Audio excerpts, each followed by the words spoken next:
What's up with you? What's up with you?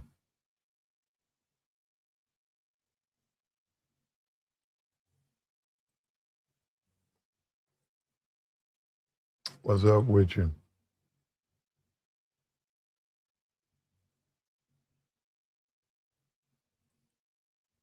From sources that What's up with you?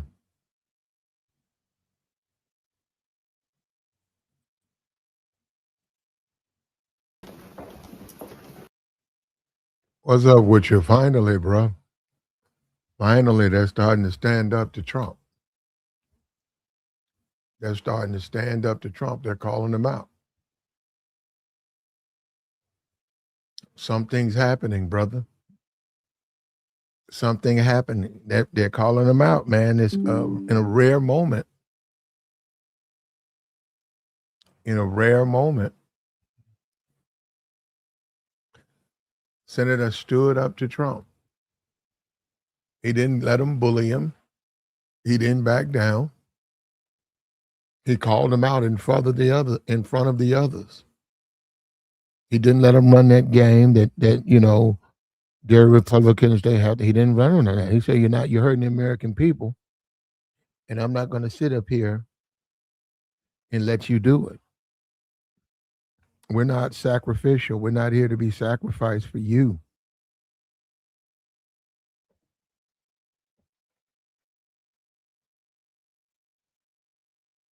And it's a rare moment, but it is a moment. What's up with you, man? It's late. What we doing? Yeah, we gotta get into this though. We got a video. Let me go ahead and put this video up. Something's happening, man. Something's definitely happening. Fair use, fair use. The president was wondering why people would vote for the War Powers Act. I asked him if that would be a rhetorical question or a real question. He said real. And so as we began to speak, the president didn't want to hear my question, interrupted me. I didn't care to be interrupted. I felt like I was trying to get answers for the American people. And I'm not going to be bullied when I'm trying to get answers for the American people.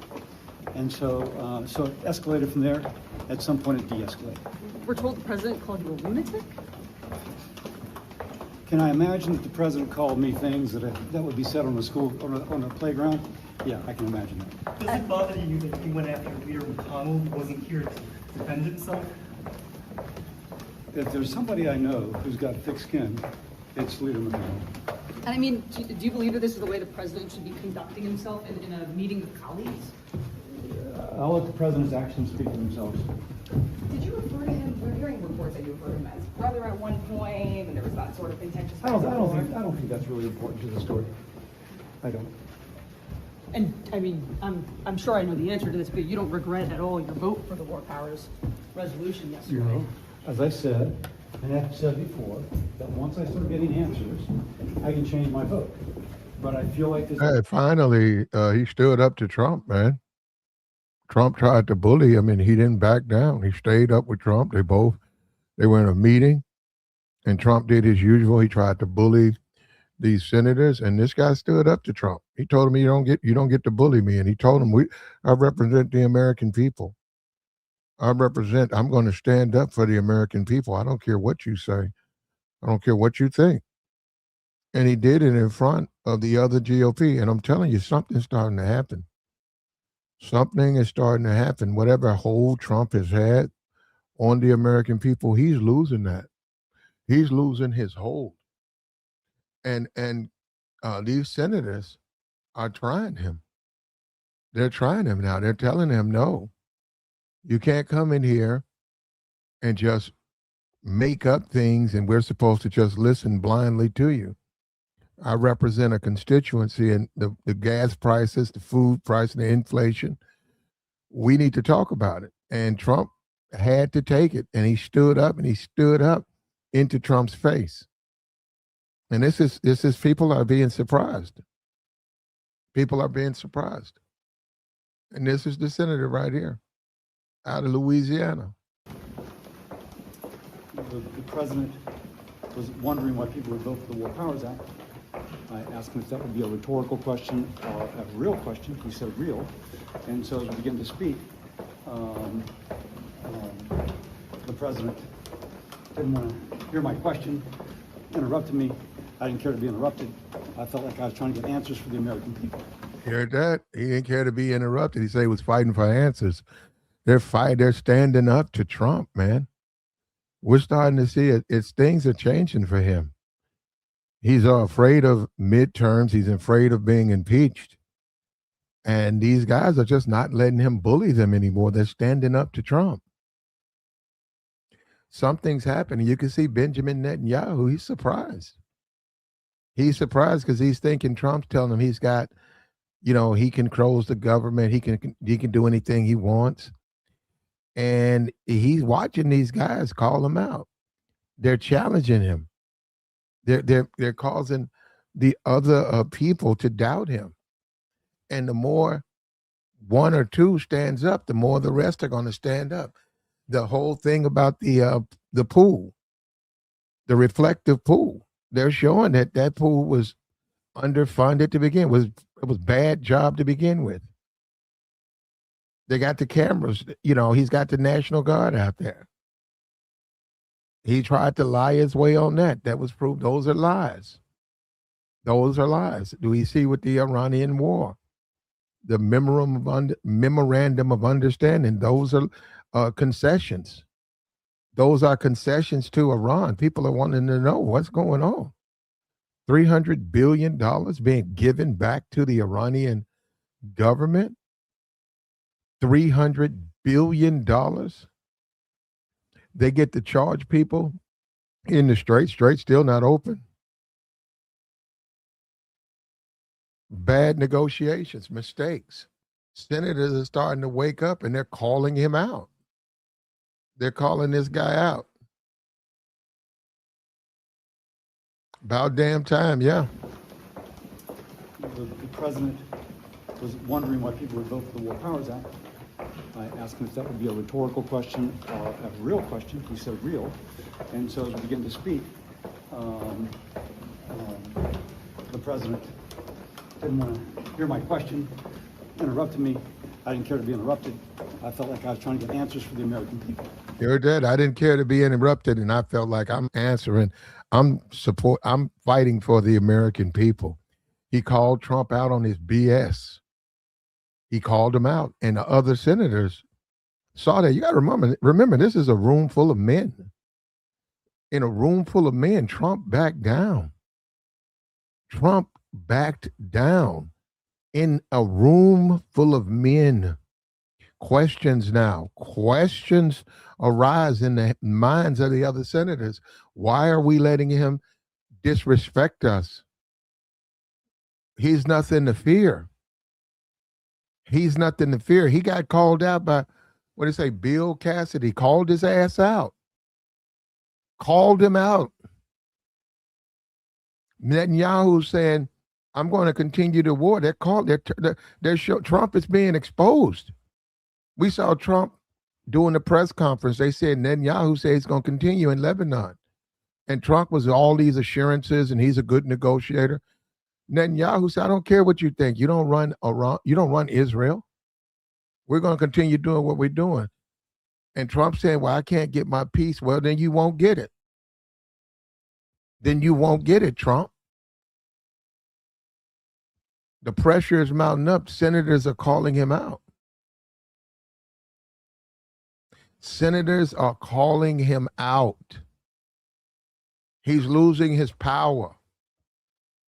He's losing his power. He will not be bullied. He's not going to sit back and let these idiots bully him. America's not. MAGA is losing right here. Here we go. Fair use. Room and Senator Bill Cassidy himself is that this was an exchange that really escalated with the president. Bill Cassidy telling our colleague Morgan Rimmer just a few moments ago that he lost his temper. Essentially, the president was asking why these 4 Republican senators would vote for this war powers vote last night. And at that point, Cassidy told our colleague Morgan Rimmer that he asked the president, is that a rhetorical question, or do you want to actually know the answer? Called him out. Called him out. We got you, Miss MAGA, Christy from Texas. You're MAGA. You're not going to deal with rational thought. Rational, you're going to come in here talking about Joe Biden like you always do. You're going to come in here talking about Joe Biden. Your boy got called out. Your boy got called out. He got called out in front of the world. Those senators said, no, I don't have to let you bully me. You're not going to come in here and just do and not respect us. And they called him out. They called him out. Let me get rid of this clown. They called him out. They called him out. And I know you don't like that, Miss MAGA. Miss MAGA, I know you're upset about that, but guess what? Trump got called out.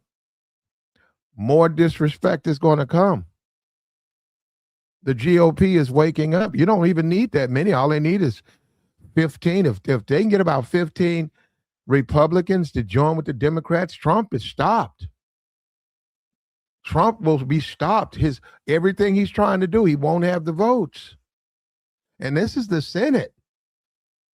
This is the Senate.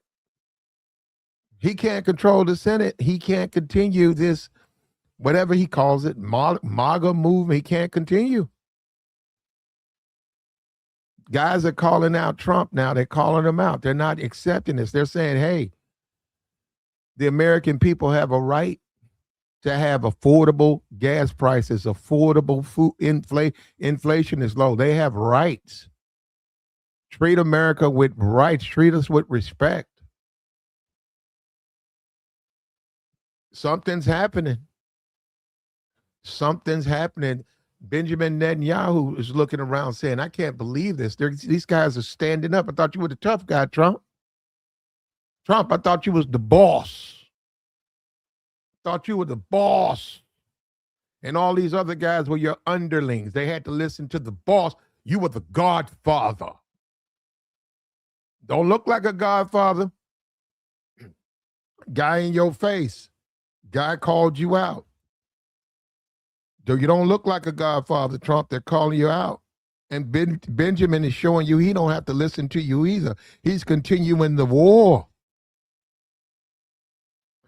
And Trump, this is on world stage. You're starting to look weak. You're starting to look like a weak leader. And all you need is about 20 of those Republican senators. And guess what? Guess what, Trump? The Senate now controls America, not you. The Senate can block the House. The Senate can block anything. All it needs is 20 Republicans to switch over. He can get that. He can take all of that from Trump. Trump had to take the tarp down. We see on the Kennedy Center. He thought he could stick his name up there. They fought him, and they got it down. Trump don't like that. He can't be like the dictators. He wants to stick pictures of himself and put his name everywhere. Well, you can do that in Russia. You can do that in China, North Korea. You can't do that in America, Trump. He found out with his UFC fight. He thought America loved him. He thought everybody was in love with him. He couldn't even get Milli Vanilli. He couldn't even get Milli Vanilli as washed up. And who wants to listen to Milli Vanilli? He couldn't get them. That's a fair. Milli Vanilli is something you see if you go to a town fair, the Everston Fair and goat convention. And sheep shaving convention. It's just out of northern Idaho. It's like nowhere. It's like where you go And they said guest musical entertainment provided by Milli Vanilli. He couldn't even get them. Trump couldn't even get them. His UFC thing. The guy attacked Michelle Obama. You got to understand it has a lingering effect. That was at your event, Trump. They're going to pin that on you. This senator right here called your ass out. He said, it's not, you're the president, Trump. You're the boss. You're the godfather. They're afraid of you. Trump, he called you out. And it's been leaked to the press, Trump. Trump, the press knows. The press knows. We know Benjamin Netanyahu, he's not listening to you. He's continuing the war. How you going to control things, Trump? The straight Trump, gas prices. 300 billion Trump. That's the voters see this. The voters see the $300 billion giveaway that you gave to Iran. You conceded a list of concessions, a list of demands. How do you say you want a war when you're the one receiving a list of demands? And you're right, Trump, normally whatever you say goes, but it looks like these guys are standing up to you. They've had it. The tables are turning. And the world leaders and Putin ain't impressed at that. Putin's looking at you saying, this dude, Putin's ex-KGB, KGB. Putin. Putin does not look at Trump the same way. Trump is a car salesman, a used car salesman at that. And that's what they look at Trump as. And many of these senators are starting to look at him like that. This guy is nothing but a used car salesman. He sells you a line of BS. And I represent my district and my constituents matter. You will listen to me, Mr. President. You will not interrupt me. He calling Trump out.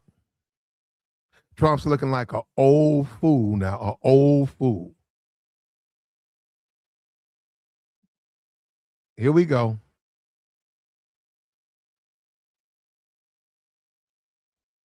The president invited him to share why he voted the way that he did. And essentially, Cassidy berated the president for what has transpired in Iran, for not being clear with Congress about his actions in the region, and essentially arguing that until he got a more fulsome briefing of what was transpiring, he was going to continue voting the way that he was voting. Cassidy said that the president was raising his voice, and in response, he continued to raise his. He said he lost his temper, that he's not necessarily proud of that fact, but he joked it was the Irish in him. I mean, obviously, this was an extremely tense exchange. A lot of Republican senators coming out of that meeting noted that it had taken place. Some of them, Senator Tommy Tuberville, tried to downplay it to me, arguing that it was a really cordial exchange, that they were just having a difference of opinion on the issue of Iran. But obviously, there is history here, right, between the president and Bill Cassidy, who recently lost a primary to a Trump-backed challenger, Julia Letlow, just a few weeks ago. So Cassidy has been feeling... He's still a senator. He's a senator until his term runs out. And okay, so Trump primaried this guy. And this is his fault. This is what you get, Bill. You waited too late. This is what you get. Trump wants blind obedience. You should have been like this before. But yeah, he still got to deal with you. You still a U.S. senator. You're still a United States senator. And you're not going to back down. He ran Marjorie Taylor Greene. See, he ran her out of there. He blackballed her. He ran her out of there. He can't do that to this guy. This guy's not going to take that. He doesn't have to do it. Yeah, he's still a U.S. senator. He doesn't have to take that. And people have had it with Trump. More and more people, they've had it. They've had it. You got the MAGA crowd, and they love Trump. We get it. Trump is the best, mostest. They got Trump stores. They got an entire store, Trump, with all types of sayings, and I'm an American, and I love a Trump, and and what Democrat and all that stuff, right? Well, the senators starting to stand up to Trump. You got to understand, there are others who have been afraid, but they're going to stand up to Trump too, and they represent the American people, and they don't agree with everything that's happening. And it's called America. You guys don't understand that. It's called America. This is our country. Our country, tears of thee, sweet land of liberty, of thee I sing. They're standing up to Trump. Land where my father died. They're standing up to Trump. The MAGA people, you're upset, they're standing up to Trump. They're standing up to Trump.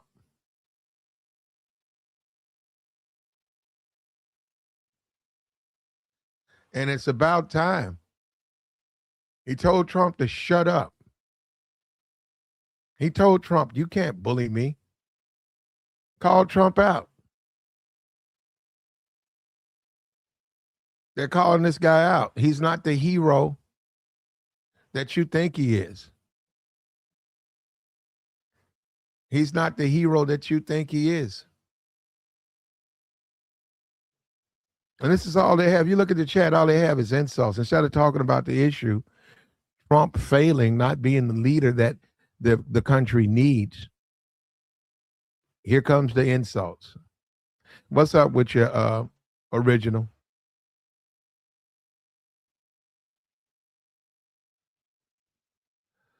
And this is what we're dealing with, man. This America is a collection of individuals for freedoms. And we come together. It's called the United States. It's a collection of states brought together for one. Guy said, what's smoking crack like? I don't know. What's smoking meth like? You see what I'm saying? The meth heads. Here they come, the MAGA methies. You probably smell like meth. If I talk to you, you probably smell like a meth pipe. Methylene. The methylene bottle. Here comes the methyleners. The fentanyl boys.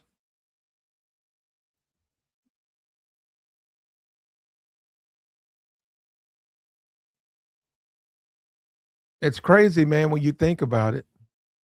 Finally, somebody is standing up to Trump. And I'm telling you, bro, you know it. We're men, right? We're men for the most part, we're men. We know how it is amongst men. If someone calls you out, that gives the others confidence. That makes them feel it's okay to call you out. The fat boys, the freedom fighters, fighting for the MAGA way of life, the fat boys. Fentanyl addicted Trump supporters that blindly listen to anything Trump says, the fat boys, fentanyls.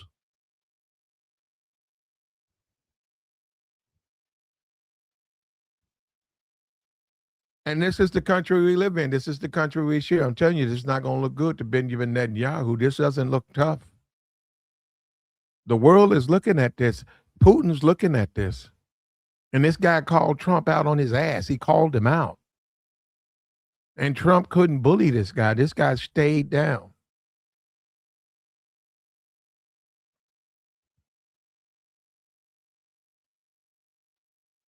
Yeah, you're right. Free health care, they do. They do, but this guy said he's defending the American people. He's standing up for the American people. And I don't blame him. We need more. God bless this senator. Bill Cassidy. God bless this guy. This is how we, as a country, we legislate. We negotiate. We come together. It's called the United States. It's not the states who voted for me. You are the president of the United States. land where my father died.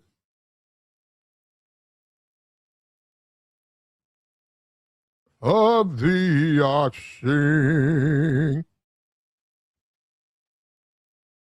He's still a senator, Jerome. He's still a senator, brother. He's a senator until his term is up. And yeah, he's meeting with. If he's a part of those committees, Trump can't make it. What's Trump gonna do? Trump can't shut him out. Now, he has to be careful. You do, because that is the president. But Trump can't keep him out of meetings and stuff. He's a part of it.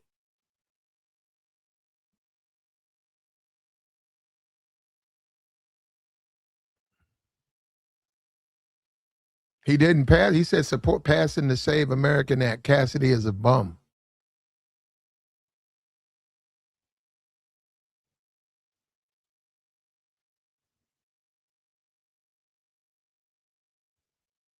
This isn't going to look good for Benjamin Netanyahu. This isn't going to look good for the others. This will not look good. How are you going to intimidate Putin and Jinping, and you can't intimidate the senator from Louisiana, Bill Cassidy? You can't intimidate him. How are you going to intimidate world leaders? You can't put your name everywhere, Trump. They hate you, and at the NFL games, they boo you. You can't go to the NBA games. They booed you. They love Obama. They love Obama. These judges are blocking your legislation now. That's good. What you see with Bill Cassidy has done, that's going to send a shockwave throughout America. These people have been attacking his legislation. All of those executive orders aren't even worth the paper they're written on. You got to, those have to be passed. And if they lose 15 seats, if they lose 15 Republican seats in the Senate, I mean, if they can get a break of 15 Republicans to join with the Democrats, Trump's presidency is over. It's over. He won't be able to do anything. He won't be able to pass anything. And what he would have to do is compromise, and that ain't what Trump's about. Trump don't like that. I got to compromise. Trump don't believe in that. He wants it's either my way or the highway. My way or the highway, and people are standing up. People are standing up. And America is waking up. Land where my father died.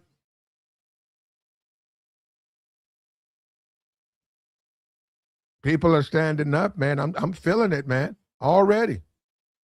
When this guy chewed Trump's ass out, I heard it, man. The chants, the Americans, land where my father died. Let freedom ring.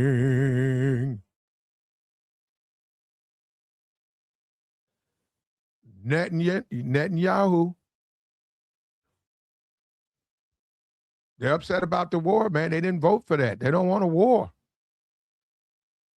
They didn't vote for that. They didn't vote for a war. Gas prices, inflations. It's chewing America up. The poor are being chewed up and spit out. They're being sacrificed. And people have had it. Well, you finance it then, Miss Sable. Or whoever you, I mean, I don't know this. Weewo Sable. Yeah, you know what? You probably did vote for Weewo Sable. You probably did vote for the war. What kind of, I thought I hear some of these foreign names. This is your name? Weewo Sable.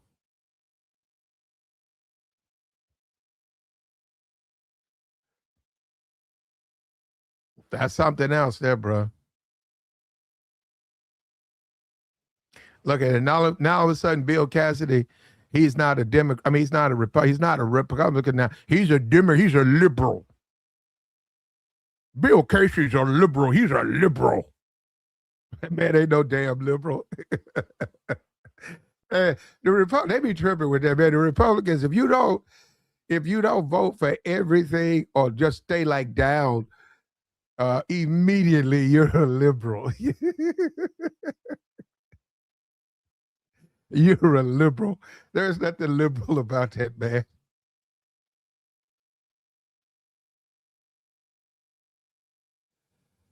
He stood up to Trump, man, and they're mad. And they're mad. They're in their feelings now. Look at this. Fair use. He said he lost his temper, that he's not necessarily proud of that fact, but he joked it was the Irish in him.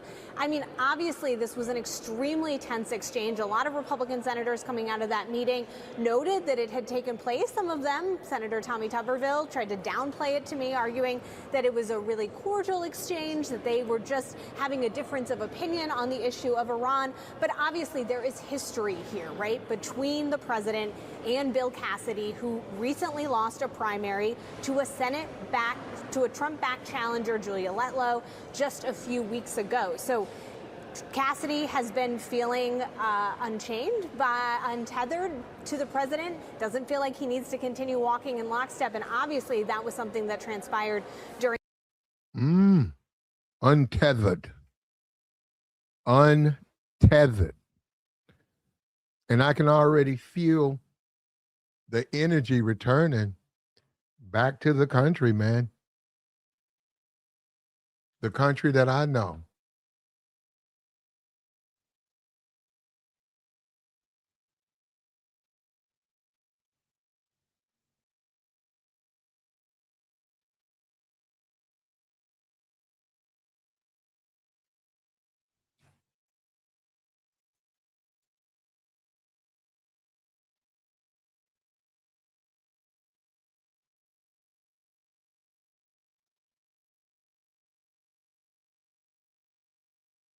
My America.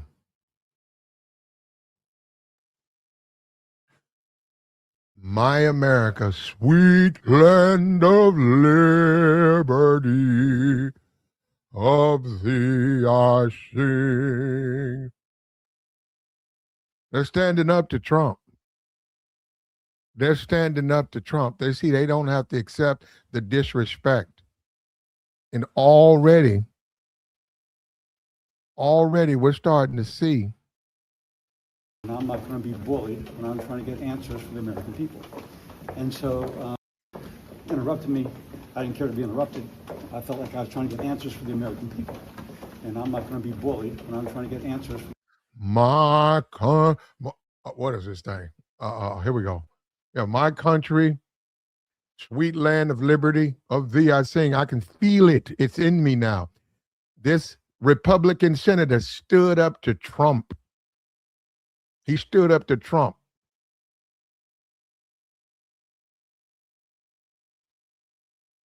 He stood up to Trump. And I can feel it.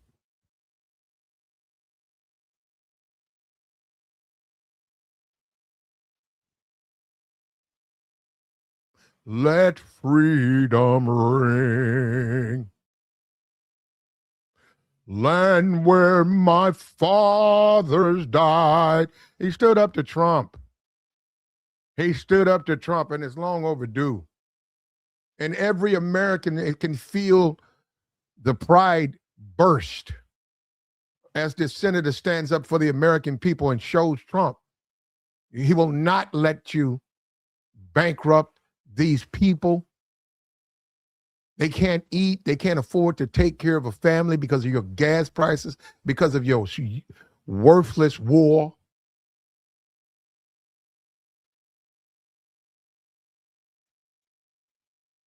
And take your name off that building and take your name down.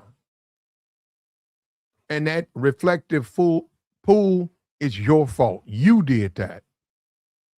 We don't believe that some kids with box cutters peeled the paint off of the reflection. First of all, it's impossible. That's impossible to even suggest something like that.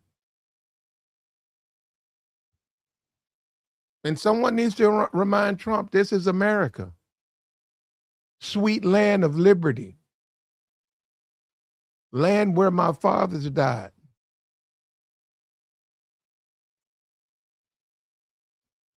For every mountainside, let freedom ring. Someone needs to remind Trump, this isn't a business. This is not the Godfather, Trump. This isn't a business. This is about you making money. And you do have a loyal following. A loyal following. But the country's more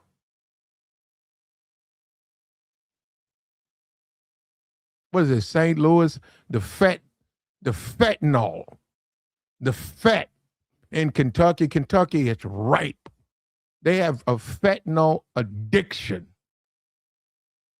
Their tongues have turned black from fentanyl usage. And they're Trump supporters. In America, everybody else, they don't want to be like that, man. They want to enjoy this country. They want to enjoy the delights of this wonderful, beautiful country. They don't want to smoke fentanyl till their tongues turn black. They've got blackened tongues. Blackened tongues from fentanyl usage. And finally, this man is standing up to Trump.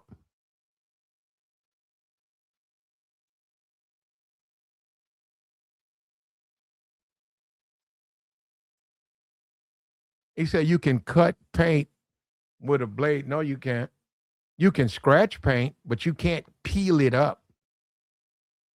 You can't do it. And then you have a certain level of water. So you're going to get inside water and peel paint. You can't do it.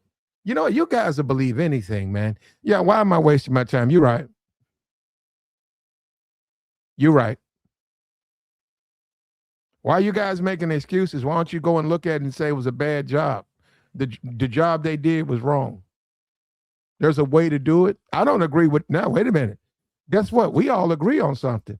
I think all that government stuff is overpriced. I do. I mean, it's ridiculous. $13 million to paint a pool? $13 million, man. That's just too much money. You said, he said Obama paid whatever, 20 million or 35 million. I don't know. Anyhow, a lot. It wasn't true. I think Obama spent about 35 million. I don't agree with that. You think why would I agree with that? There's nothing about that pool that it takes $1 million to fix. And is he forgetting it's still America? You could find people to volunteer to paint that pool. They drain it. You can find volunteers. You don't have to do that. It's not even about, $35 million. Yeah, man. If you're a contractor, bro, that's a career job. If I got a business and Trump gives me that job and says, I want you to go in there and paint that reflective pool and we'll give you 20 million, man, I can retire after this. $20 million? I can go and buy all new equipment, paint the pool, and retire. Hey, these guys, that's how much money these guys make, though. Now, it's unbelievable when you think about it. Now, wait a minute. He said Obama did it. I don't agree with anything. You think I agree? Why would any American agree with that type of price for that type of job? All of this stuff. Who's going to agree to that?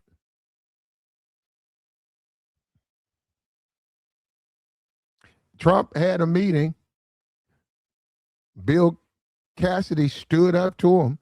And as he stood up to Trump, I could hear the voice. I could hear songs being said. I mean, in the back, as he stood up to Trump for the American people, I heard, land where my father died. Through every mountainside, let freedom ring. Fair use, hold up. Let's check him out. He said he's not going to let that, you're not going to intimidate me. Interrupted me. I didn't care to be interrupted. I felt like I was trying to get answers for the American people. And I'm not going to be bullied when I'm trying to get answers for the American people. And so, so it escalated from there. At some point, it de-escalated. We're told the president called you a lunatic? Can I imagine that the president called me things that would be said on a school, on a playground? Yeah, I can imagine that. Does it bother you that he went after Leader McConnell, wasn't here to defend himself? If there's somebody I know who's got thick skin, I ask if that would be. Oh, hold on. That chick made me, wait a minute. Said, oh, wait, hold up. I lost my trainer. Look at that. There we go. Wait, look at that. Look at that. There we go. Where's she at? There you go. Look at that. What we doing? What we doing, though?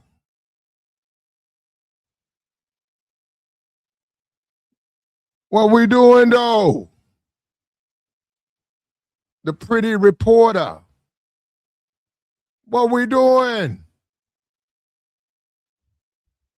I might have to run for Congress, man. I'm going to have to run for office, bro.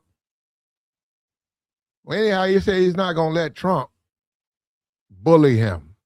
And Trump said some weak, lunatic, and childish. That man stayed in Trump's face and said, I represent the interest of the American people. Thank you, Republican Senator Bill Cassidy. Thank you, sir. Thank you. Thank you for caring. Because we matter. We matter.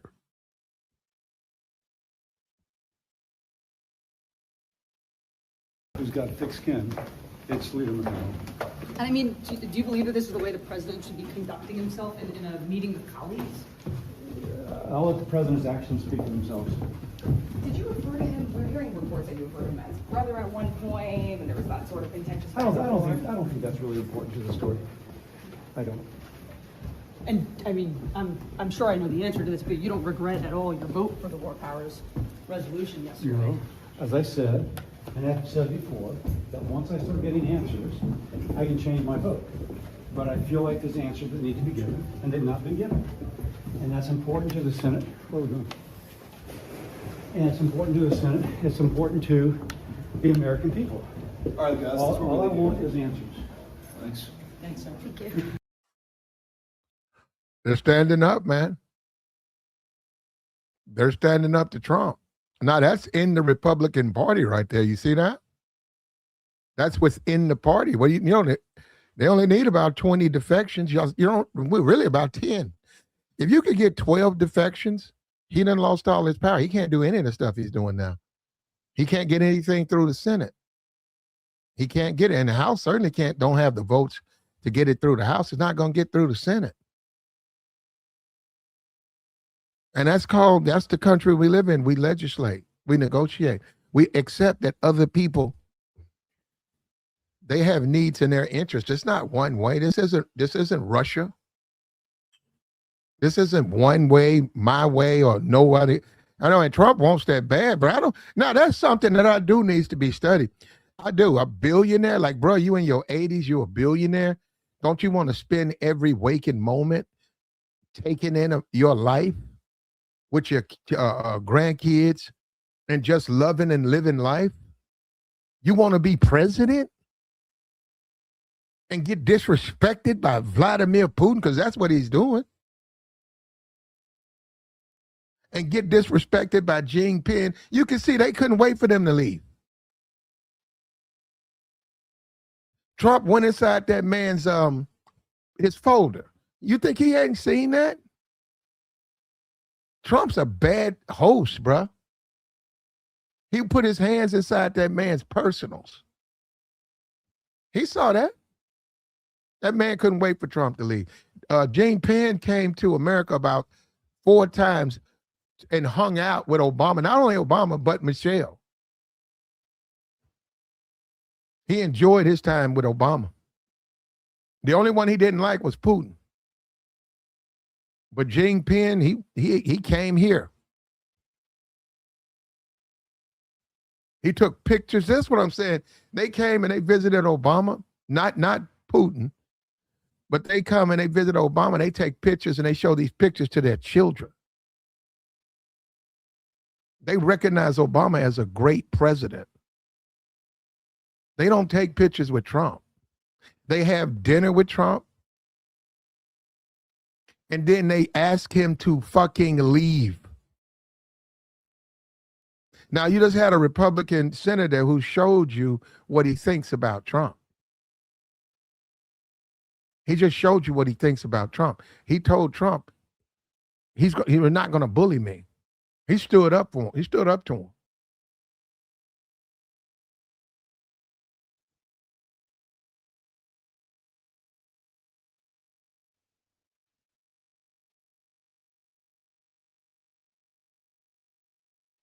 Like the stream, man. Something's happening, man. Something's happening. It's surprising. Many people didn't think it would happen. Something's happening. Trump's losing his hold on Congress. He's losing his hold on the Senate. He's losing hold. A lot of these judges are standing up to Trump. The midterms are coming up. How are you going to have a MAGA agenda if Trump is not popular? There's going to be change. What makes people want to go vote now? If you're a MAGA supporter, Trump's in office. Why do you care? Why do you care about who's running for Senate or Congress? Trump's in office. Trump's in office. Why should you go vote for? Why? That ain't your job to go down there and defend that.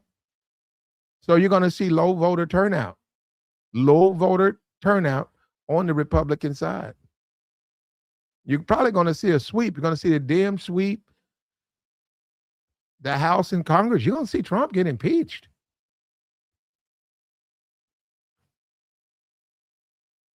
What about his cabinet? They're going to come after his cabinet.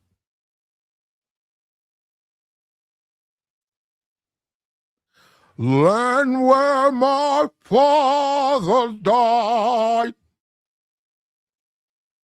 They're going to come after Trump, man. I know you guys don't like that.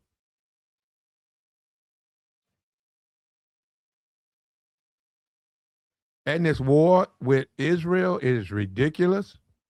And will it ever stop? Who knows if it's going to stop?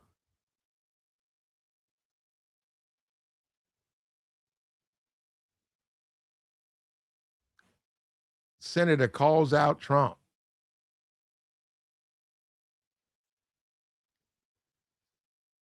Something's happening.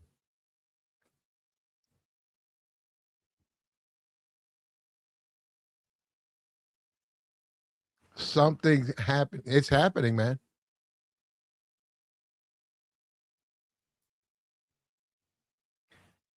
There's nothing you can do about it, man.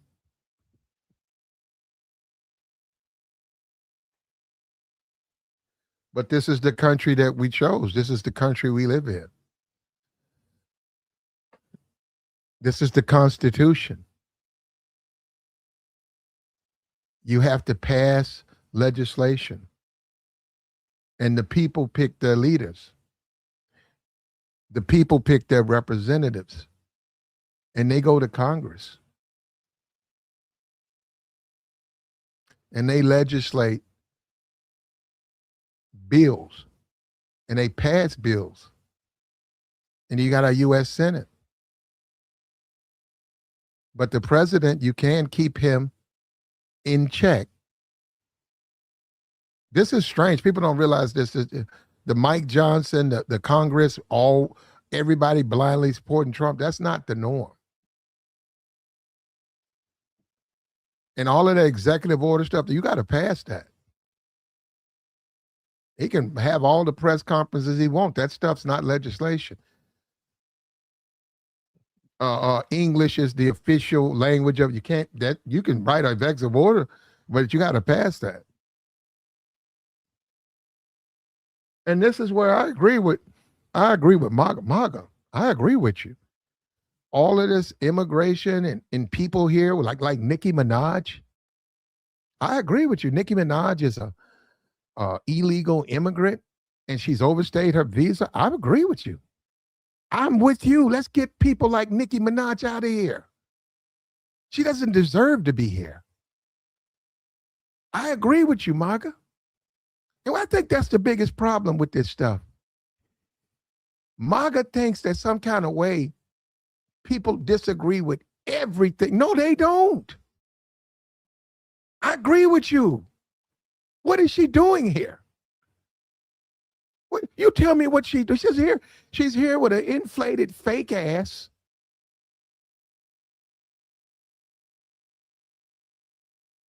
What is she doing? That she has a right to stay in America with no paperwork. I agree with you. And let's be for real. We're talking, but let's be for real. Trump has done some good stuff. He has. And Trump does stand up to these guys. Before Trump, none of these politicians would really call each other out. Trump stands up. He'll do it. Trump don't give a damn about them. Look with Jim Comey. Jim Comey, look at Trump. Trump don't care. Trump don't care about it. He don't care. Trump that turned the justice system on. He don't care.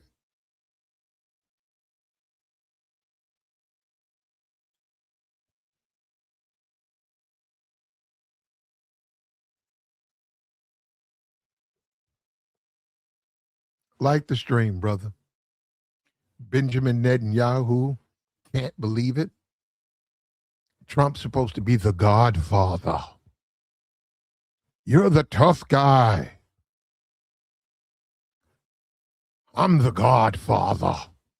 I don't care about no stinking Congress. I don't care about no stinking Supreme Court. I'm the godfather. Well, that guy just called you out to your face, godfather. In America, and they leaked it. That's another thing. See, these meetings, that's not supposed to be leaked to the press. He leaked it to the press. So he's telling you, this is what I think of you, Mr. President. I'll chew your ass out, and then I'll go and leak it to the press.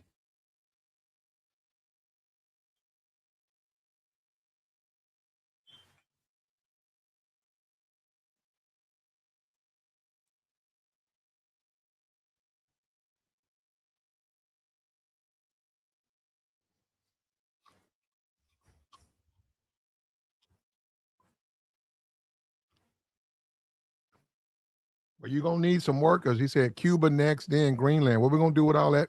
What are we going to do with all that? Because now we got to run it.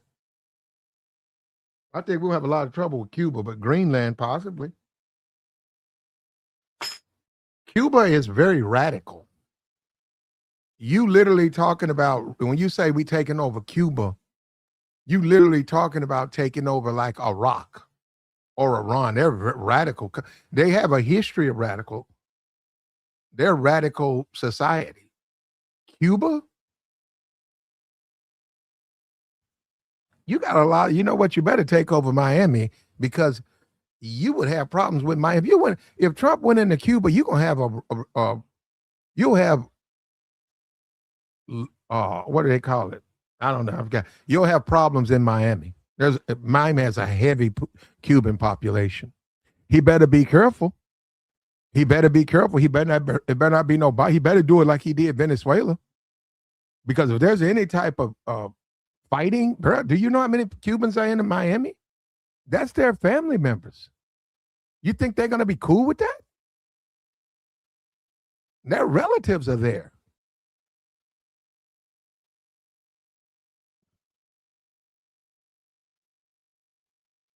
If they put out 2,000 Cuban citizens resisted American takeover of Cuba, and they were casualties, bro, you got to do something with Miami. You got to do something with Miami, man. You ain't been to Miami. You got to go do something with Miami. And you can say all that won't, they're Americans. Okay, that's what you think. That's what you think. You're going to have problems out of Miami. He said Cubans love Trump. Okay. Let's have it, brother. You guys say this stuff like you think I'm doing. I have nothing to do with it. I'm watching it just like you. Cubans love Trump. Okay, well, there'll be no problems then. Then there'll be no problems. Said Miami just elected its first Democratic mayor. Hey, you know, I haven't done it. Luther Campbell, man. Luther Campbell. Uncle Luke of Two Live Crew. And I haven't done this. You know what I'm not going to do? I've been leaving him alone. But Luther Campbell, Luther, come on, man. Luther, did you forget what you used to do? Luther.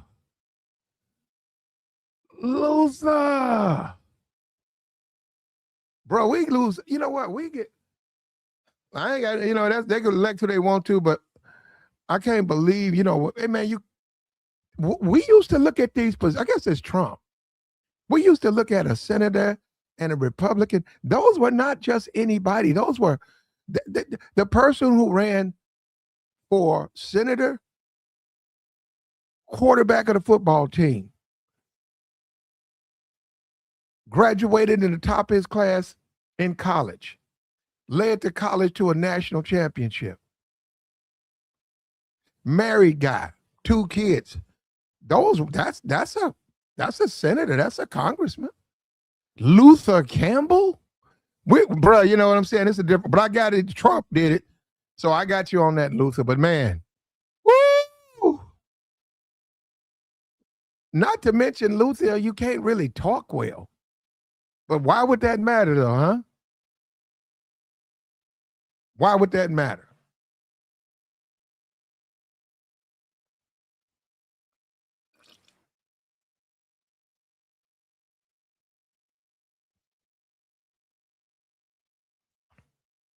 Guy stands up to Trump. How much damage is this going to do to the cohesiveness of the GOP? They're showing cracks in the armor.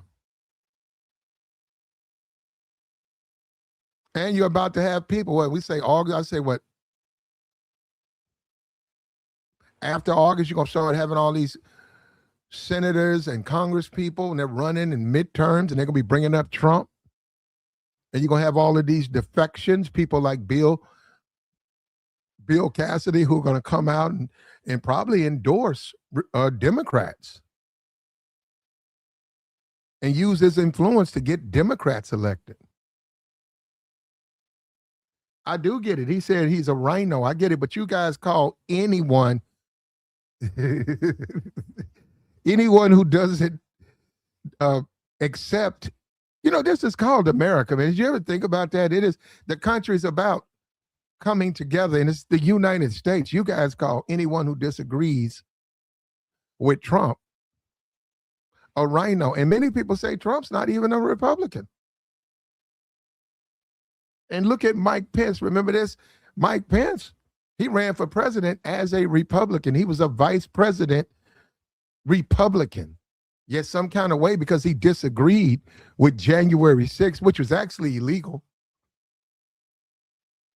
because he disagreed with it, he's a liberal. That's ridiculous.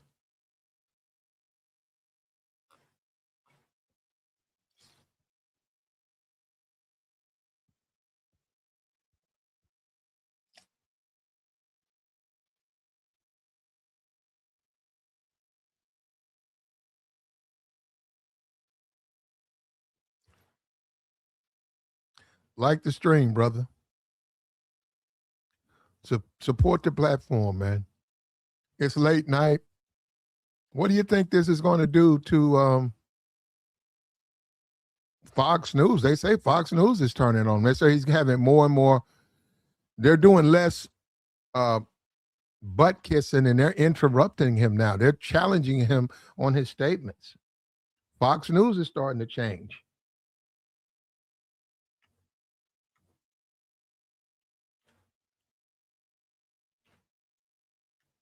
And this is still America. Remember that. This is still America.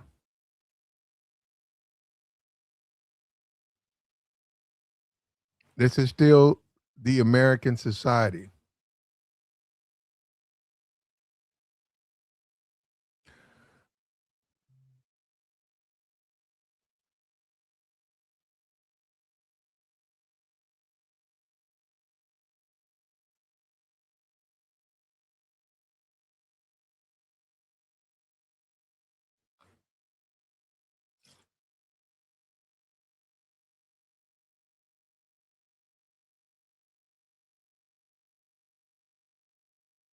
Said Trump knew he couldn't run on a Democratic ticket. Well, he couldn't get it. He needed it. He needs his base. His base. Trump is a billionaire. Trump is an elitist. Trump grew up with a silver spoon in his mouth. He's a billionaire. One thing you have to give Trump credit for, because he's a salesman, he was able to sell himself as one of the people, which has always been the problem with elitists. With the elite, that's always been their problem. Trump was able to sell Americans. He's one of them. At least the MAGA crowd is nutso about him. I mean, they love this guy. And I guess if you like what he stands for, I guess, they do. They absolutely love Trump. He's their favorite. They love Trump. They love Trump. When Mark Levin said paying a couple of $2 more to keep Iran from having a bomb, that crowd, they don't have no problem. They'll pay $5 more a gallon. They blindly support Trump. They don't care. Especially as long as he's going after the Negroes, that's all they care about. He's got his thumb on the Negroes' necks. That's all they care about. And Trump knows that. He appeals to him with that. That's why he did that thing with Michelle Obama. Because they look at these black people, they're not Americans. And what MAGA says, what America stands for, they say it's what we say it is. It's not what your books say. It's not what the Constitution says. It's what we say. You guys got to understand that. I talked to it. There's a guy, he's a big time Trump supporter. And it wasn't even a conversation. It was him telling me about why he loves Trump and why he's MAGA. And basically what he was saying is, I don't care about no damn Constitution. Leave Trump's agenda alone. You guys, we got to support Trump's agenda. You say, well, he's got to put it through. We know he don't. Stop voting against Trump. I say, so that don't, no. And he says time out for that anyhow, because, the country and birth rate and all that stuff. He said, we got to save America. We got to keep it just the way it is. He didn't care about no debt. And he basically said, he didn't say it to me, but he basically said Negroes should be happy they haven't sent your ass back to Africa. Now he basically, that's what he said to me, right? But he didn't say it that way.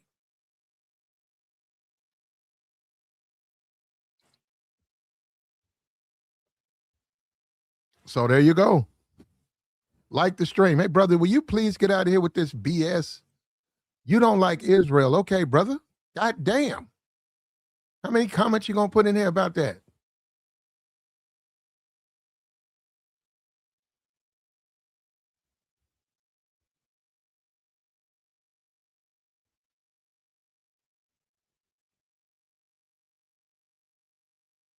Like the stream, brother. Actually, I disagree. Let me tell you something. You said MAGA. Hold up. He put MAGA up here, right? Okay, there we go.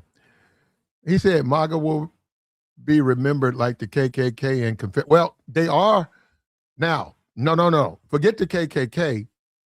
I don't know. You can probably put that on them, Hannibal, but they are like the Confederates. They are like the South. No. They are very. It's not. They're not. It's not exactly the same, but it's a strong appeal to the rebels, the Confederacy, and they look at America like, if you're not a rebel, if you're not a Confederate, you're not an American. So when Trump says the stuff, right, he's dog whistling to that belief. They look at it as Trump is representing the South, this Confederacy, and a New York liberal or some limousine liberal from Seattle doesn't have a right to disagree with Trump. Some California, they would drop the F-bomb. They would drop the F-bomb right there. So yeah, no, but they do, and I don't know, man, when you say, where does a black man fit, MAGA? In the Confederacy, where does the black man fit? Well, you fit on my fucking plantation. You can go and pick my cotton. You can basically go and work, make money for me, Mr. Negro. You can go and make me some money, Mr. Negro, and I'll feed you a corn cob.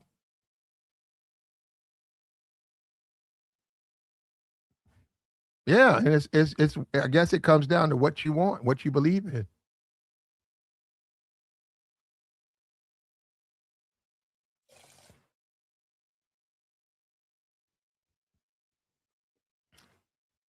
So in a lot of ways, I sympathize with MAGA because they're searching for in America the Civil War. They're chasing ghosts. What they say, the lost cause. They're really chasing. That's really what they're chasing. Days that have gone by. Those days are gone by, man. We live in a different society now.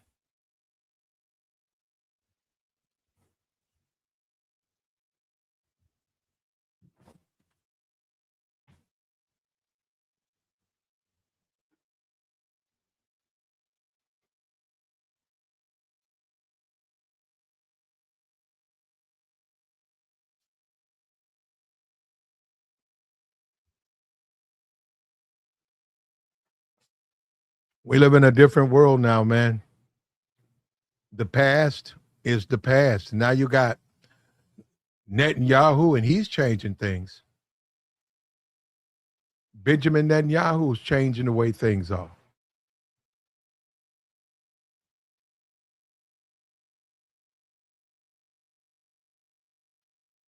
The world is changing. We got AI now. We just like with computers, man. All of this artificial intelligence. The world is changing. It's one thing you can romanticize about days of the Civil War, but those days are over, man. You look at China, they just showed China just put up a bridge in one day. And they showed those workers the way they got there, the way China. Now, this is what Trump keeps making it. Trump keeps saying this stuff, right? But the way China, the people, the citizens of China, it controls their citizens. You can literally say they're robots. They pretty much are. They follow the rules over there, man. Their punishment it's draconian. They punish the shit out of their prisoners. They follow as much as they can.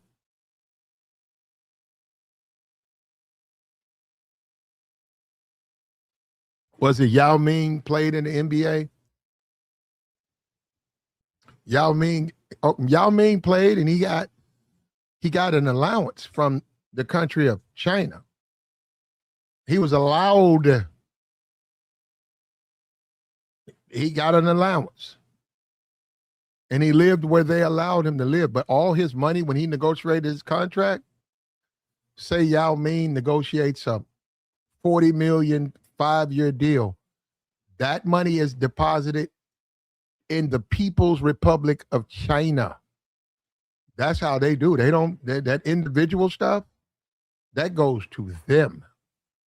And from that, they gave him an allowance to live on. And once he retired, he went back to China. I think they've done reports on him. He has a modest, you would not know he was a millionaire. I mean, I don't know if they gave him his money. I don't know that. I'm just saying where he lives in a nice place in China. His wife was given to him. He didn't pick his wife. China controls their people like that. He didn't pick his wife. He was allowed to marry. He lives in Yao Ming's house in China is probably worth $175,000 in America. It is that you would not know. If you walking down the street, other than his height, if he's walking down the street in China, you wouldn't know this guy used to play in the NBA. You wouldn't know. He's just like everybody else. They don't believe in individualism. And this TikTok guy, and I don't know how they're doing that, but I don't know how they're doing it. This guy's a billionaire, whatever, but that technically that belongs to China.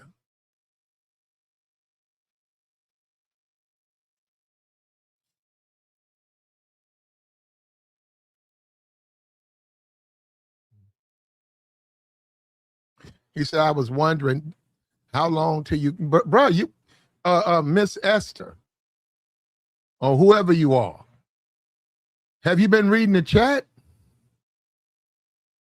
Have you been reading the chat? He said, until you called us racist. What do you think they've been calling me? So I can't defend myself? Or maybe that's something, maybe that's meant to one of the MAGA people in there. Okay, and I'm misreading it. Okay, so we'll leave it alone. Land where my fathers died.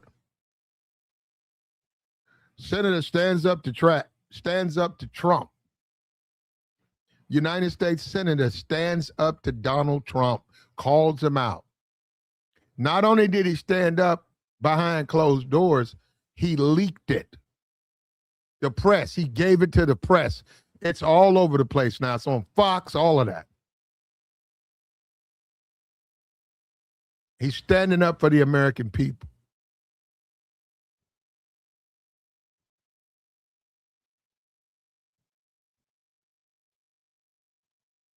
And Netanyahu can't believe that Trump's not the godfather that Trump told him. He told Benjamin, I'm godfather.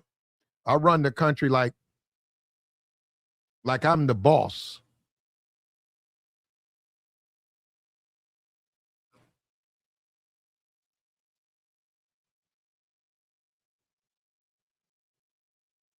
Well, we'll see, man. We'll see if these Republicans stay in line. And we know there's cracks in the armor. If you start to see seats going up, you start seeing people polling low, they're going to change up on Trump, man. They're going to have to. If the people say you're afraid of Trump, you won't vote against Trump, what do you think they're going to do?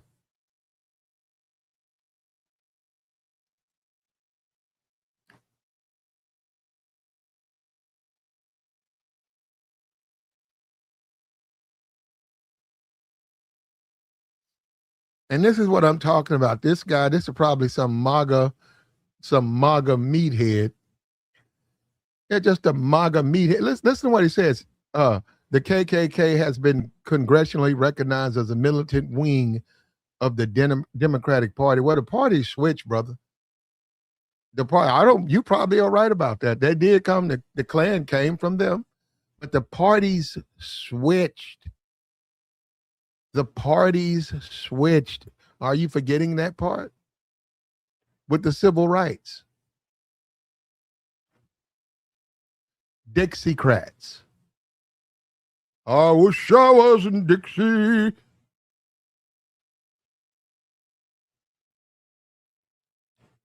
As listen, check this out. As racist, and it is, Sweet Home Alabama. I actually liked it. I like the song. Now, you don't really have to listen to the lyrics, though, but yeah, I like it, though. And Alabama picked that. I think that's the University of Alabama theme. And if you're in, I like that.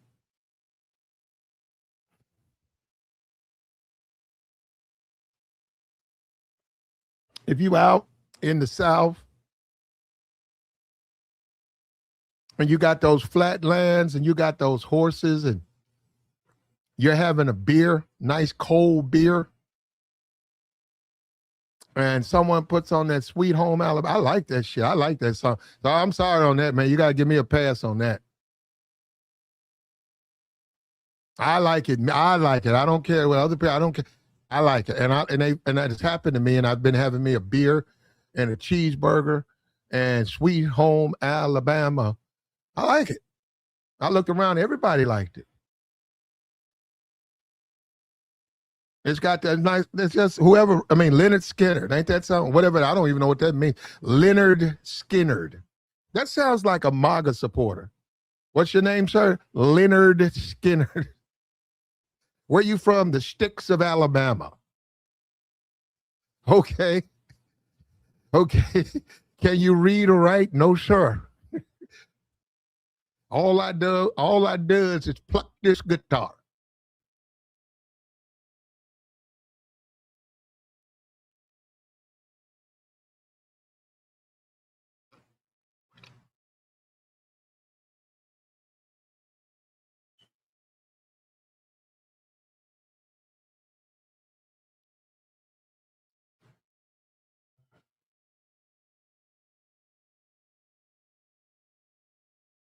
Like the stream, brother. The Southern Strategy, brother. Go look it up. Do your research. I cannot believe, brother, this is still America, brother. Brother, what is your problem? What is your problem? This dude wants me to be a Trump minion. Brother, can I have an opinion?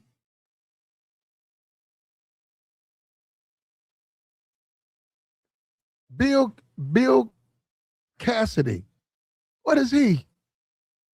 He's a Republican.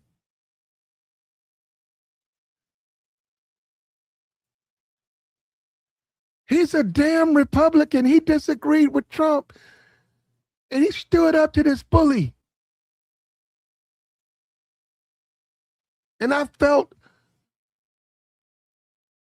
it's like the Statue of Liberty started to stand back up. It's like we're coming together now.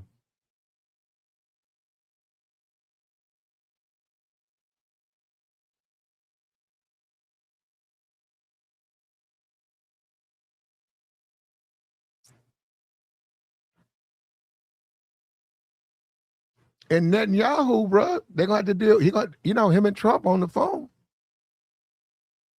Netanyahu telling Trump, I wouldn't have let him talk to me. I would have never let a senator talk to me like that.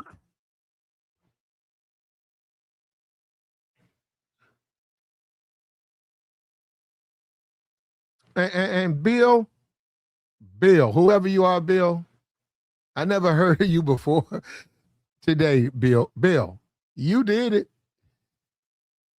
Bill, you did it. You should have said something a long time ago. I know he's been against Trump, but man, you got to be a little bit.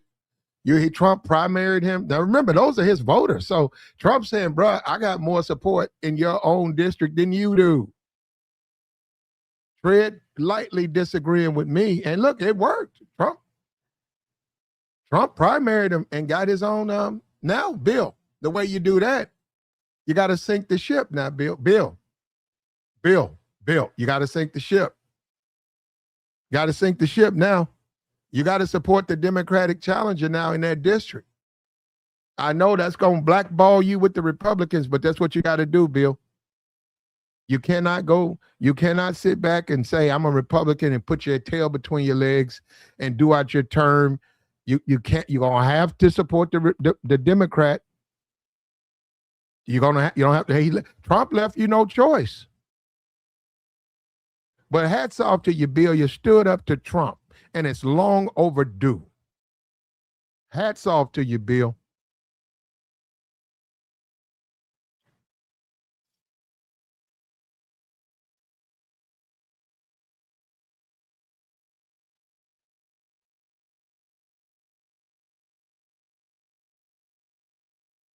And I wish the MAGA people, man, you guys do you think it's good for the country to just blindly support a president?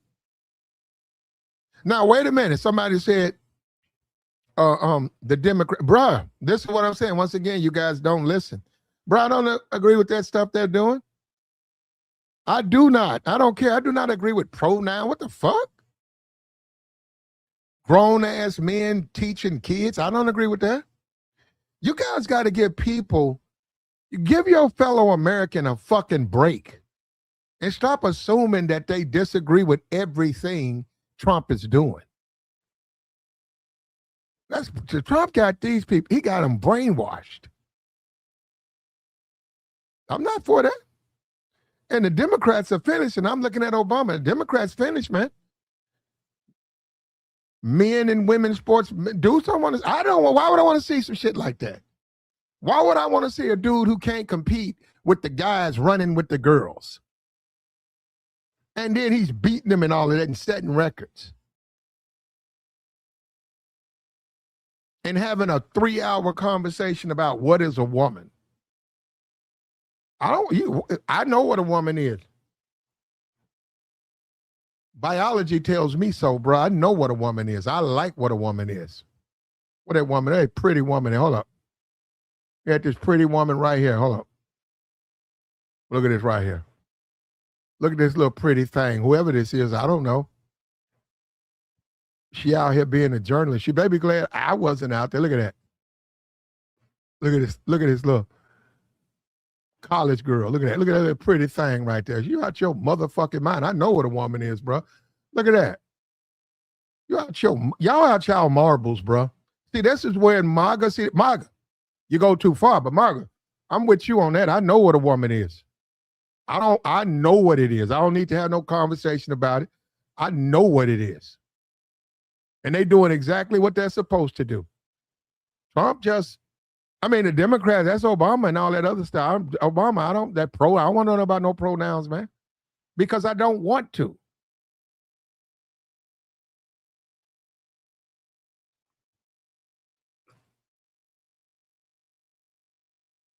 A beautiful woman, that's what a beautiful woman's supposed to do to a man. That's called biology. We're biologically supposed to feel the way we feel. That's somebody's intern. I don't know who. She's probably working for somebody up there. Probably working for a white Republican. She's an intern, probably. What do they call those congressional aides? She's a congressional aide. No, if you can get it, man, it's a good spot, man. Goes on your resume. While you're in college, man, congressional aide for 2 years.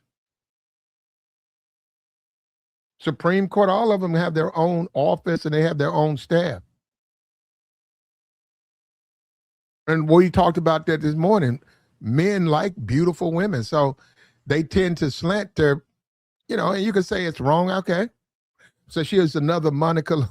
Probably, brother. That's on her though. That is a grower. I don't know. On that, I don't know. But you know what? I wouldn't be surprised. I wouldn't be surprised.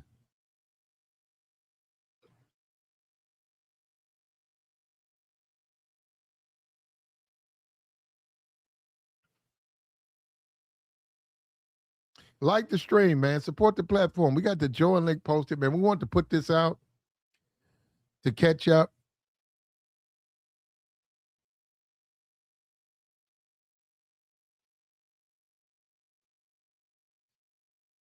And the country is awakening, man. This guy stood up to Trump. And the country's awakening.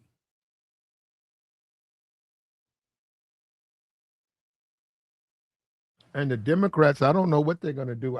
Like Kamala Harris, let me tell you something. I don't have no problem with that woman, but I don't think the country, for her, I don't think she would be a good fit. She's going to run again. So that's up to the Democrats, man. That's up to them. If she wins the nomination, that's up to them.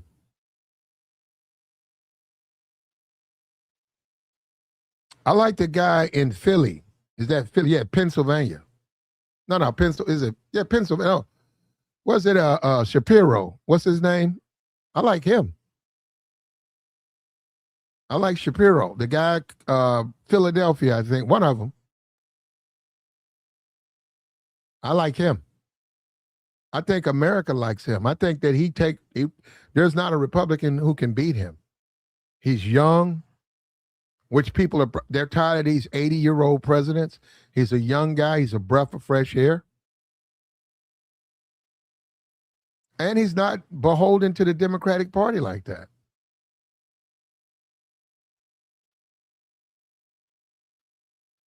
And Bill, you need to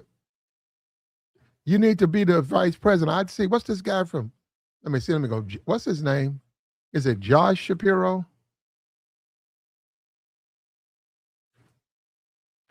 Governor of Pennsylvania, Josh Shapiro.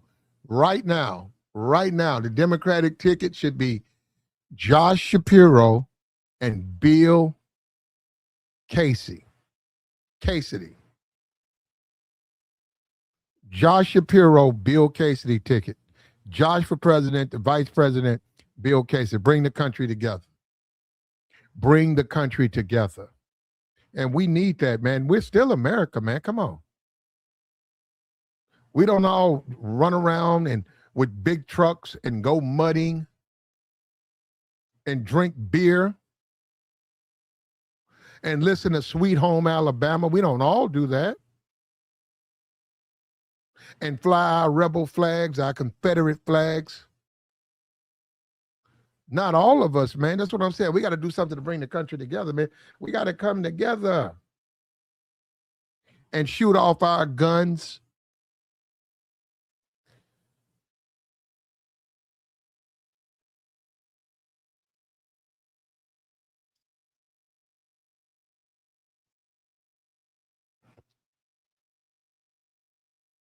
Not all of us.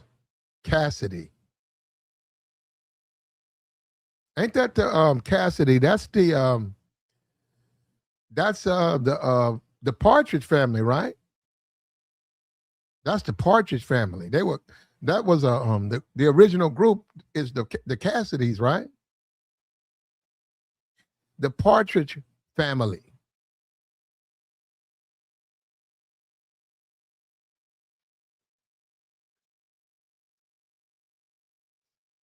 But they were liberals, though. That was the thing. The thing about the Partridge Family, they were liberals.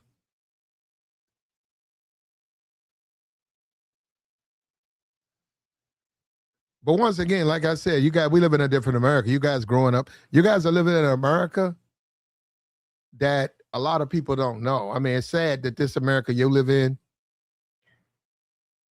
America was just a different place. You're in the land of Trump.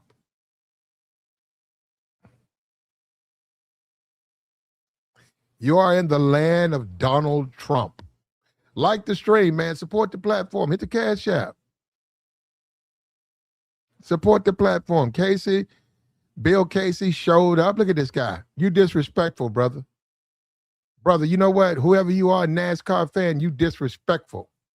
You are disrespectful. Don't talk about that man like that.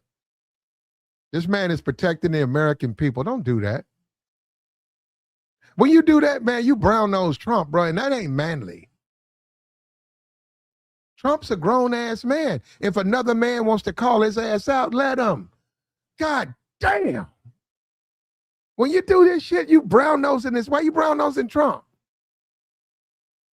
Why you brown-nosing Trump? Trump a grown-ass man. That's what we are, right, man? If a man wants to call you out, you stand on that shit. You stand up and you take it. You don't need nobody to come in and save you, man. I ought to block your ass for that. Coming over here disrespecting. You guys ain't men, man. You guys get mad when somebody disagrees with Trump. Y'all calling this brother, this good brother. You calling this good brother, Bill Cassidy, a Democrat and a liberal. Why? Because he disagreed with Trump? He's still a man. Did you forget that part? He's still a man. He's still a man. He stood up for the American people. He's still a man. Damn.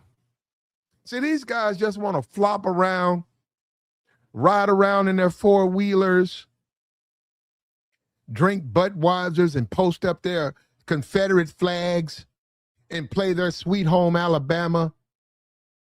And they want to demand the whole country be like them. Everybody don't want to be like that, bro. I'm not saying you can't do it. Everybody ain't feeling that. Everybody's not feeling that.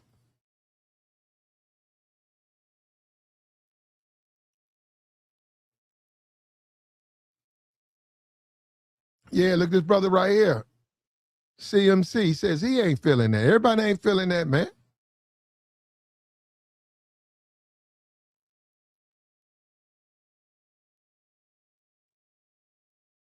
They got to be feeling you, brother.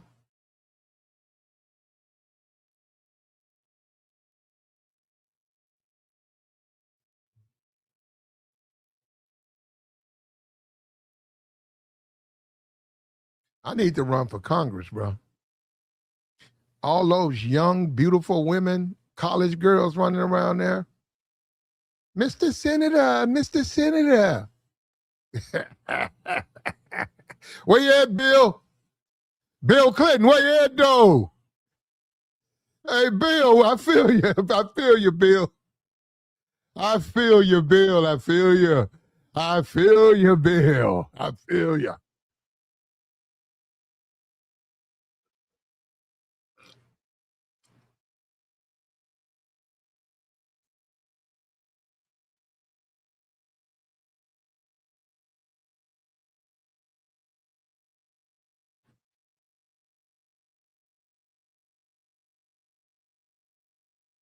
And you know, you finally do get a MAGA join, and they don't know anything.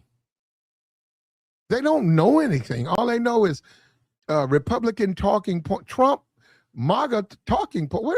You know what? I do have a graphic. Speaking of that, okay. I didn't plan on using it today, but you know what? I'll put it up. Where is that graphic? Speaking of Trump, I have a graphic. Oh, right here. There it is.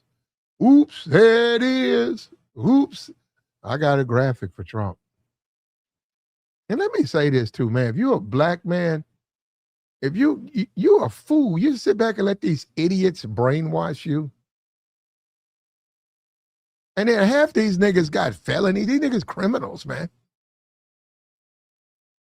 I support Trump, man. I don't support Trump. I support Trump because I ain't with that gay shit, man. I ain't with that gay shit. Okay. What does that mean? So, you know, what do you mean? What does that mean? I'm going to support Trump, man. I didn't know Trump. I'm going to support Trump.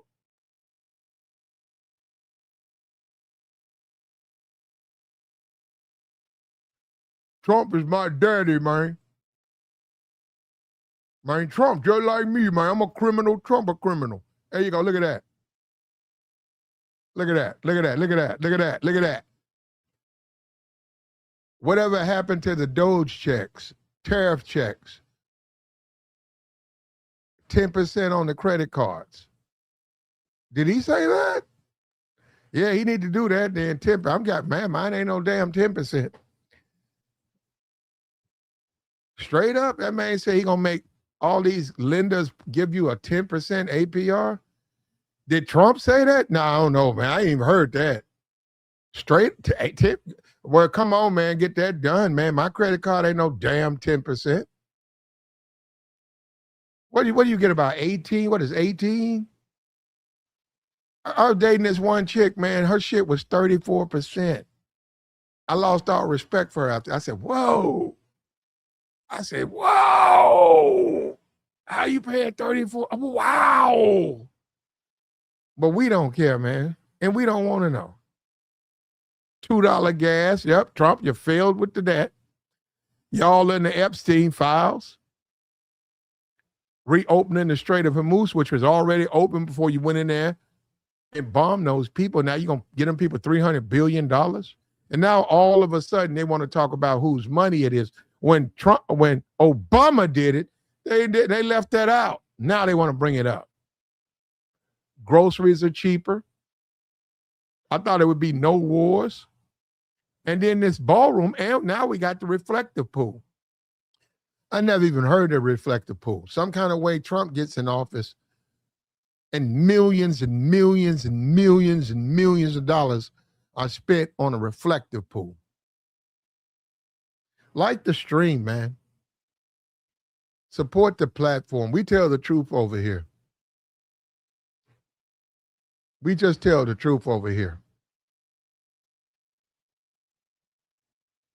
Now, if you drive a big truck and you go mudding and you drink Budweiser and you don't know your ABCs and you love being a MAGA guy, who's stopping you? That's what you don't get. Who's stopping you? But don't ask the rest of the country to support your foolishness. Go and shoot your pistol, drink your Budweisers, listen to endless streams of Sweet Home Alabama, and fly your Confederate, put that Confederate flag up there. What's stopping you? It's a free country. But why do you demand the rest of the country do that? Now, shout out to Bill Cassidy. Shout out to you, Bill. You stood up to a bully. You stood up to Trump.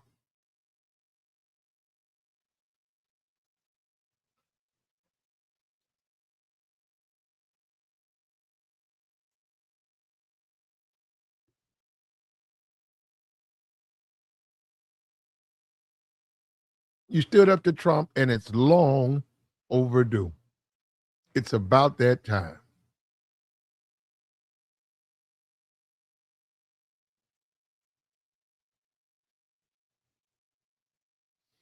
$10 APR. Where's that at? 10% APR. Where you at, MAGA? Where the MAGA people at? Look, hit the link, man. Where's the 10% APR? The $2 gas. Trump said he was going to have $2 gas. $2. Trump told these people that he would give them $2 gas, and they believed him. Trump told MAGA he'd give them 10% APR. Where's that at? Where you at, MAGA? Where's the 10%? I need it. Actually, I got 0%, though. You got to know what you're doing. I got 0%, but you got to know what you're doing. You got to understand the credit market. Yeah, I got for 24 months, I got 0%, 0%. And we don't get into that, man. You know, you got to go and understand business. But 10%, that's, you know, actually, I'm not that impressed. If you got 10% with 18, 10%, but it depends on how much money you put on it. But still, if that's what Trump said, he didn't deliver. What's wrong with asking your politician to deliver?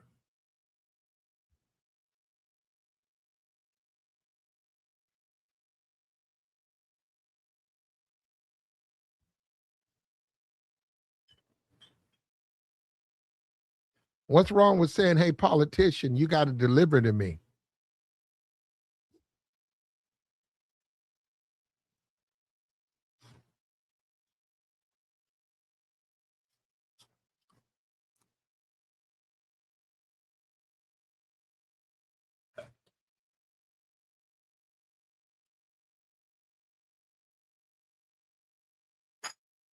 The whole Trump persona, you sell anybody who understands the streets, if you understand pimp culture, you sell a prostitute a dream to get her to pay you, to get her to be loyal to you. You just tell her lies. You gas her head up. You feed her what she wants to hear. And in exchange, she rewards you with her money. She goes out, turns tricks, and gives you rewards. And that's what Trump has done to these people, man. And see, I try not to go down that lane because, you know, this is political discussion, but Trump has done that to MAGA, man. Man, he got them, bro. He got them, bro. No, you be like, man, are you serious? Like, don't you know we have don't we have a constitution? I don't give a damn about the Constitution. Stop voting against Donald Trump. What? That ain't how it works. That's how they say it though, man. So you for anything he wants, as he is a billionaire. Did you forget about that?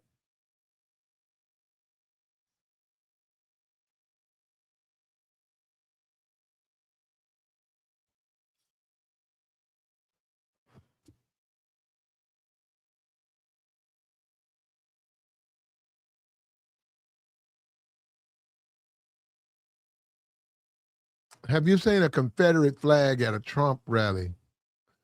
I don't go to Trump rallies. I'm sure they're there though, because he romanticizes a lot with the South. If they say that there are no Confederate flags at Trump rallies, you cannot be telling the truth. Trump romanticizes the South. Trump, a New York fucking liberal, born on Fifth Avenue to rich parents, has convinced Confederate followers, supporters, sympathizers that he's one of them. No, Trump is a good salesman, man. He's a good salesman. He's a good sad man, but he got him. No, he's done it. He's done it.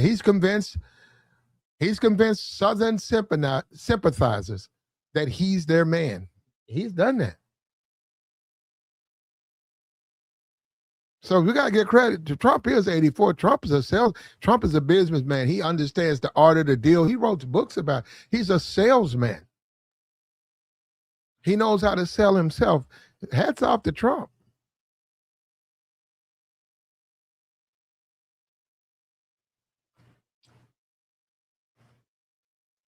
Where's the 10% on the credit cards? Where? Where's the $2 gas?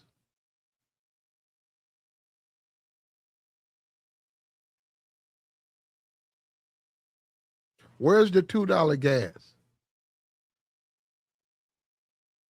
Where's the $2 gas? Where's it at? Come on, man. I mean, that's good for all of us, right? That's good for America. We got $2 gas. You know what? You can travel. You don't have to put off that trip. You going to Atlanta. You want to go to Miami. You ain't got to put off that $2. That's $2 gas, man. Where you going? I'm going to Miami. For the weekend, you damn right. It's $2 gas. Come on, man. You got a couple of girls with you. Come on, man. Let's go to Miami. Let's go have fun. Let's go enjoy this beautiful country we live in. It's $2 a gallon. I can fill up the truck for $40. $40.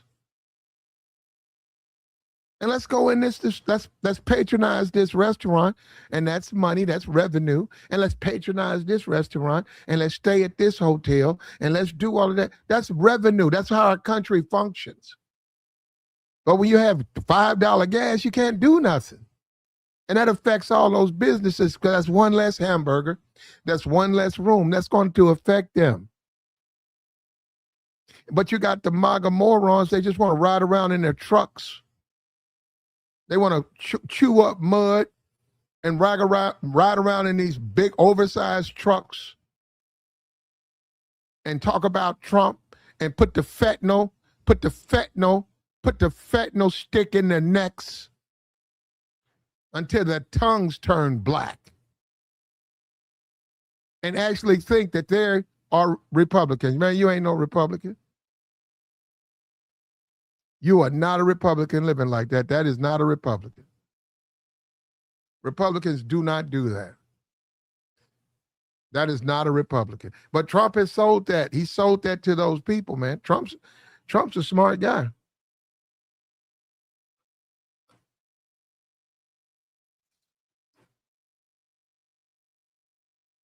But they're standing up to him. This guy, Bill Cassidy has had it with Trump's shit.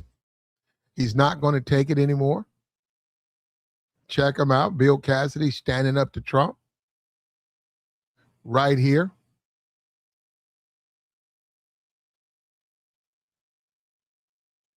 that were in that room and Senator Bill Cassidy himself is that this was an exchange that really escalated with the president. Bill Cassidy telling our colleague Morgan Rimmer just a few moments ago that he lost his temper. Essentially, the president was asking why these 4 Republican senators would vote for this war powers vote last night.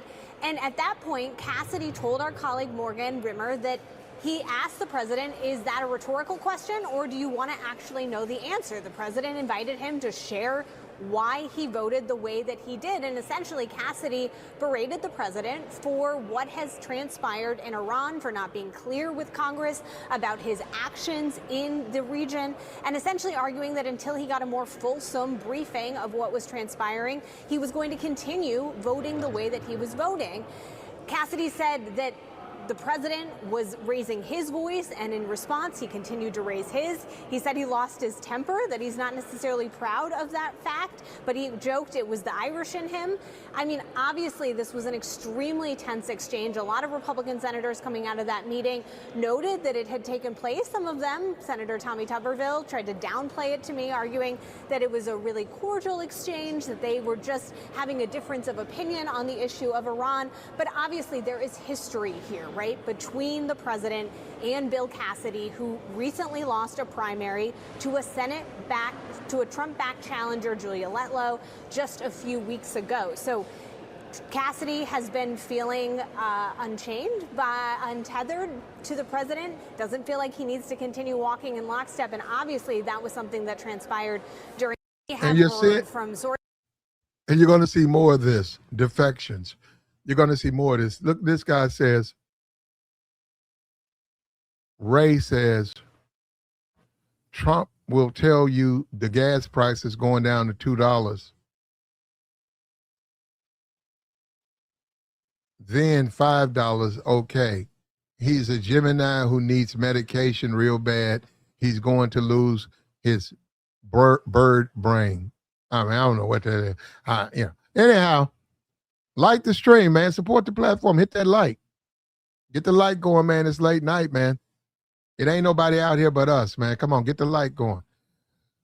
What we doing, man? Hold up. We're ahead, though. If you listen to this channel, we up to date now, man. This is the newest, latest. This just came out this morning. This is the newest, latest. This is up to date.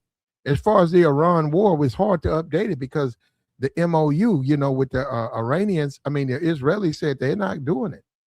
And they're trying to get them to agree. So we'll figure that out. We'll see how that plays out. Remember, it's $2 billion a day, though. Remember that. $2 billion a day. You guys for that? Is that what you for, America? You for that $2 billion a day? To fight for Israel? Where in the Confederacy is Israel? I didn't see that. Did I miss that part? Did I get up and go take a break? Where in the history of the Confederacy, the Civil War, is Israel? Where do they fit? Were they even around? Oh, they didn't exist. But you spending money for them.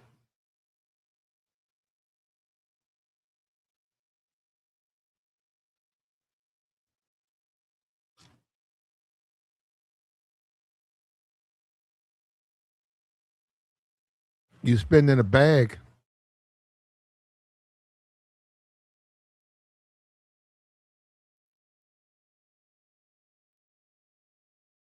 He says Trump was good for the Overton window, but he essentially failed with the immigration effort. Yeah. He didn't drain the swamp. A new war. Maybe he paved the way for an actual nationalist. One can only hope. Well, we actually, we can do that, but you got to also remember this economic, we're a part of an economic society. We're just a part of it. Russia, all the countries are a part of it. If America just focused on America, if they just said, we ain't worried about nobody but America, it would hurt them in the long run. Because, and then you look at China, what do you think? Walmart.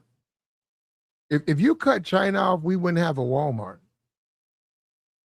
If you say, hey, we done with this shit, we blocking everything from China, well, Walmart would go out of business because that's where they get most of their products from. Those tubs, you go in there and get those clear tubs, where do you think they come from? They don't come from America. Where do you think that plastic come from? It doesn't come from America. And surprisingly, a lot of the tools, we still have American tool manufacturers, but you'd be surprised, a lot of the tools and the ratchets, that shit come from foreign countries. You can go on Amazon and you see a workbench and you see a chainsaw and you see it looks like all American industry. I'm supporting us, all America, right? They don't say that. You get it. That shit was made in China. But you don't think that though, right? And then you also don't realize China, they have trees in China. They have trees in China. Of course they have chainsaw. Why wouldn't they have a chainsaw? They have trees over there. And it's 1.5 billion people. Just think about it. America's only got 300 million. How about this 350 million? There's 350 American citizens. There's 1.5 billion in China.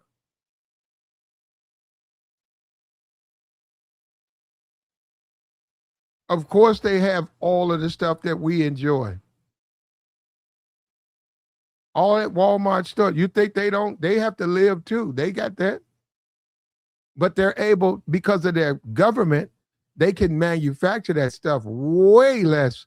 Also, hats off to China. That reflective pool, that would never happen over there. That would never. In fact, if Trump is smart, he needs to hire foreigners to fix the reflective pool. He should. I would do it. I'd do it. They'll fix it. It'll be everything he wants it to be if he let them do it. Ain't no way the Chinese government would pay millions to do something like that. They don't see that's just a different type of government.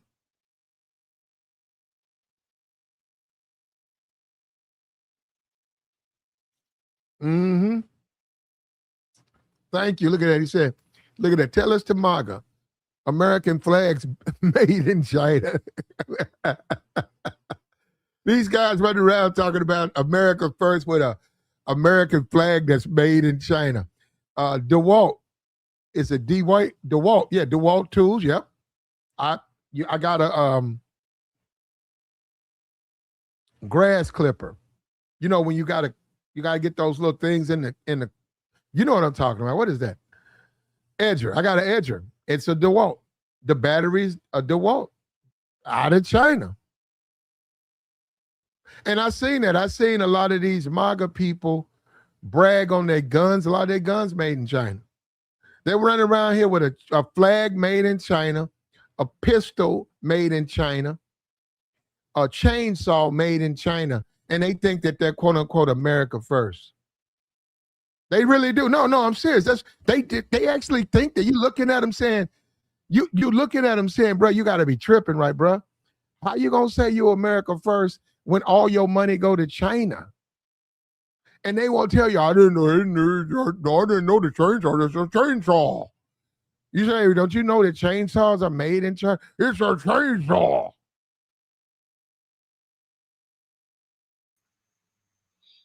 What's up with you, brother? Yo, can you hear me? Yes, I can, sir. Hey, man. Hey, check it. Look, let me. Okay. Okay. So my thing is, all right. So I'm hearing there was like 14 million spent on this reflecting pool upgrade, and with I think it was as far as like the Abraham Memorial, like the Lincoln Memorial upgrades and stuff like that. I mean, but I'm looking now, and I know people don't like to, talk about the past, presidencies and administrations. Don't do that. Because that's not true. No, Cap, that's not true. I didn't even say anything yet. I didn't even say. I didn't. Trump lied. Trump lied and said Obama did this for that reflect. That's a lie. How did you know I was going to say that? Because I know. Hey.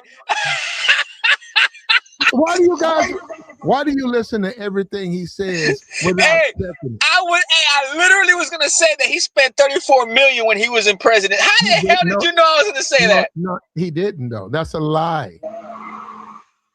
But hold up, Cap, because you can believe that if you want to, Cap. I don't think you need 1 million to fix that. No, I agree with you. Like you said, if you have a bunch of guys down here, you know, and a lot of people, you know, as far as the undocumented situation, it is what it is. But let's be real, like those cats would have kept that place maintained if they had a good, you know, squad, you know, that had, you know, some type of like help to get them papers too. You know what I'm saying?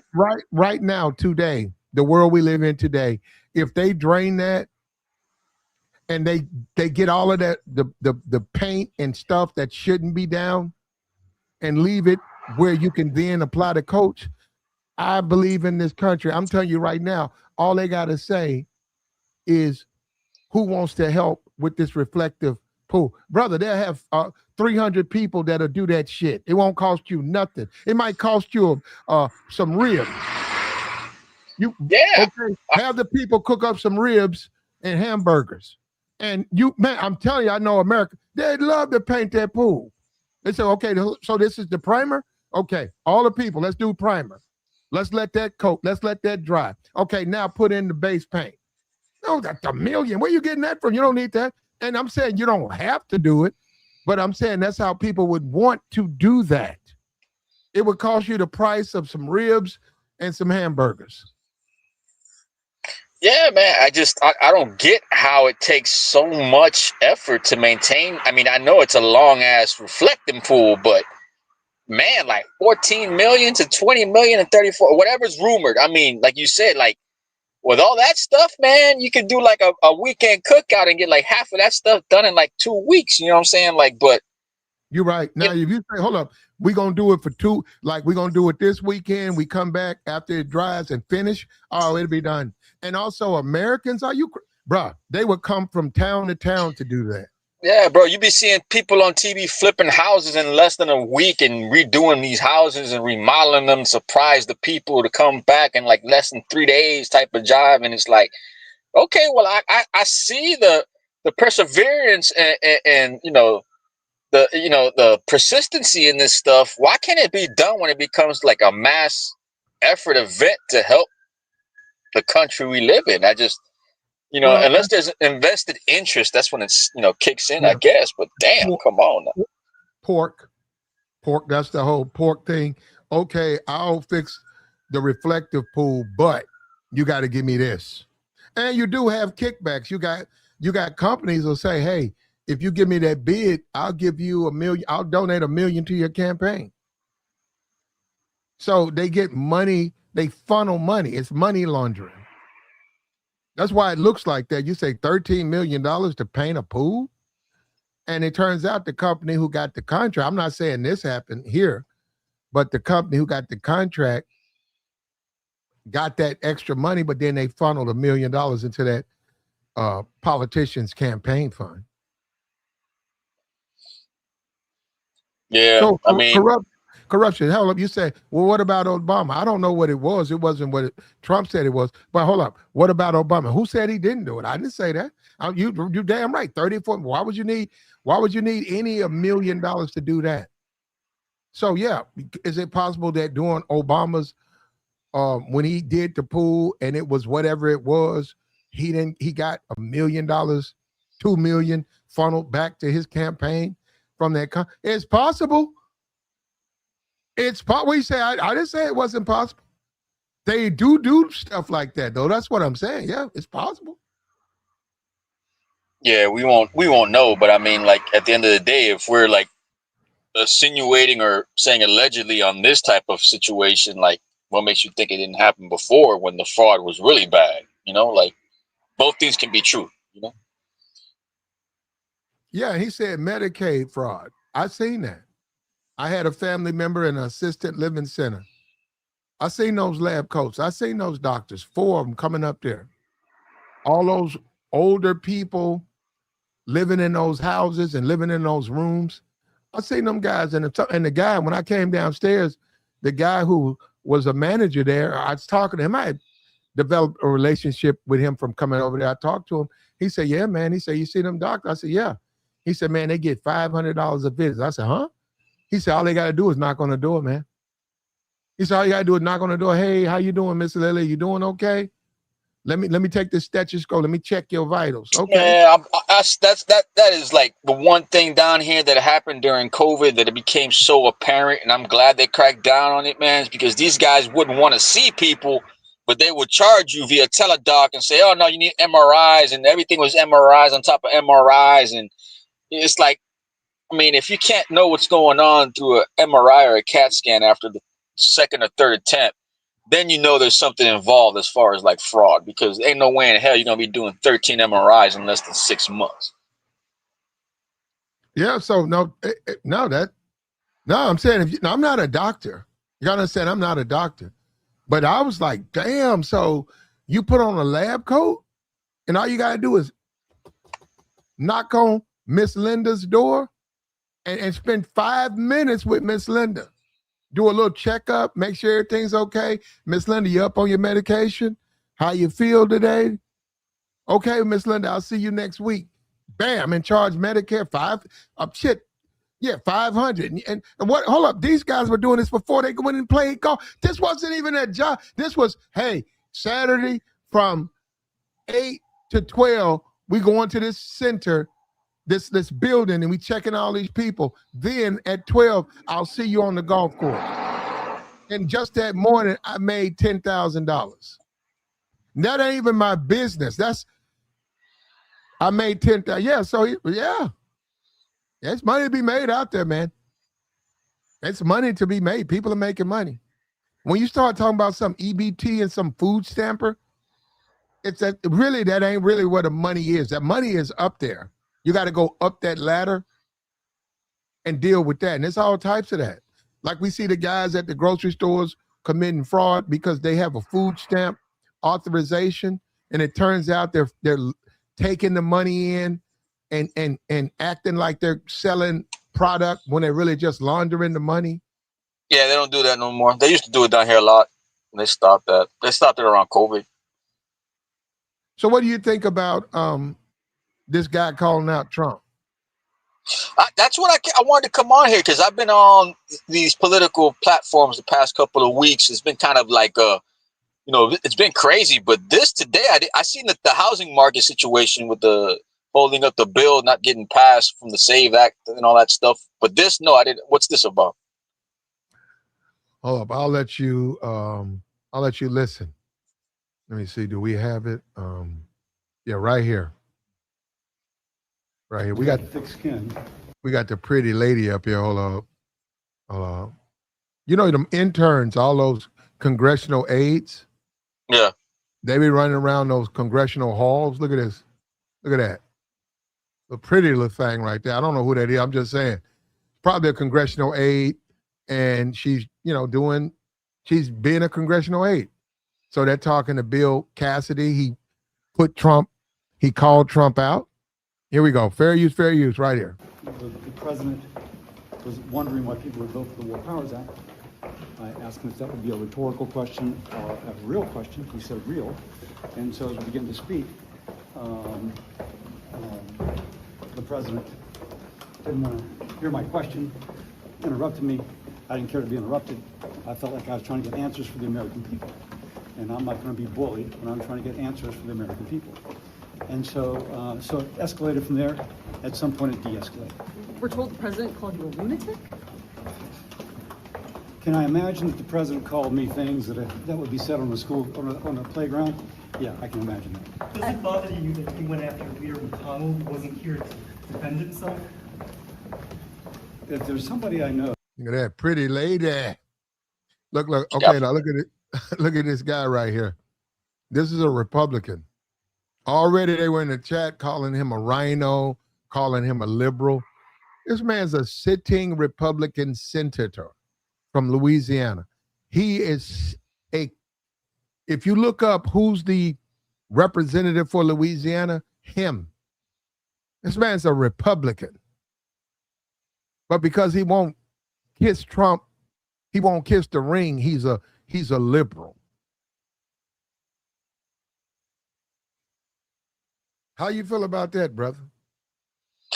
I mean, what did he say though? I'm still trying to figure out what he said. Right here. You didn't hear? He said he had to No. put Trump. He said he put Trump ass in. He said he put Trump in his pocket.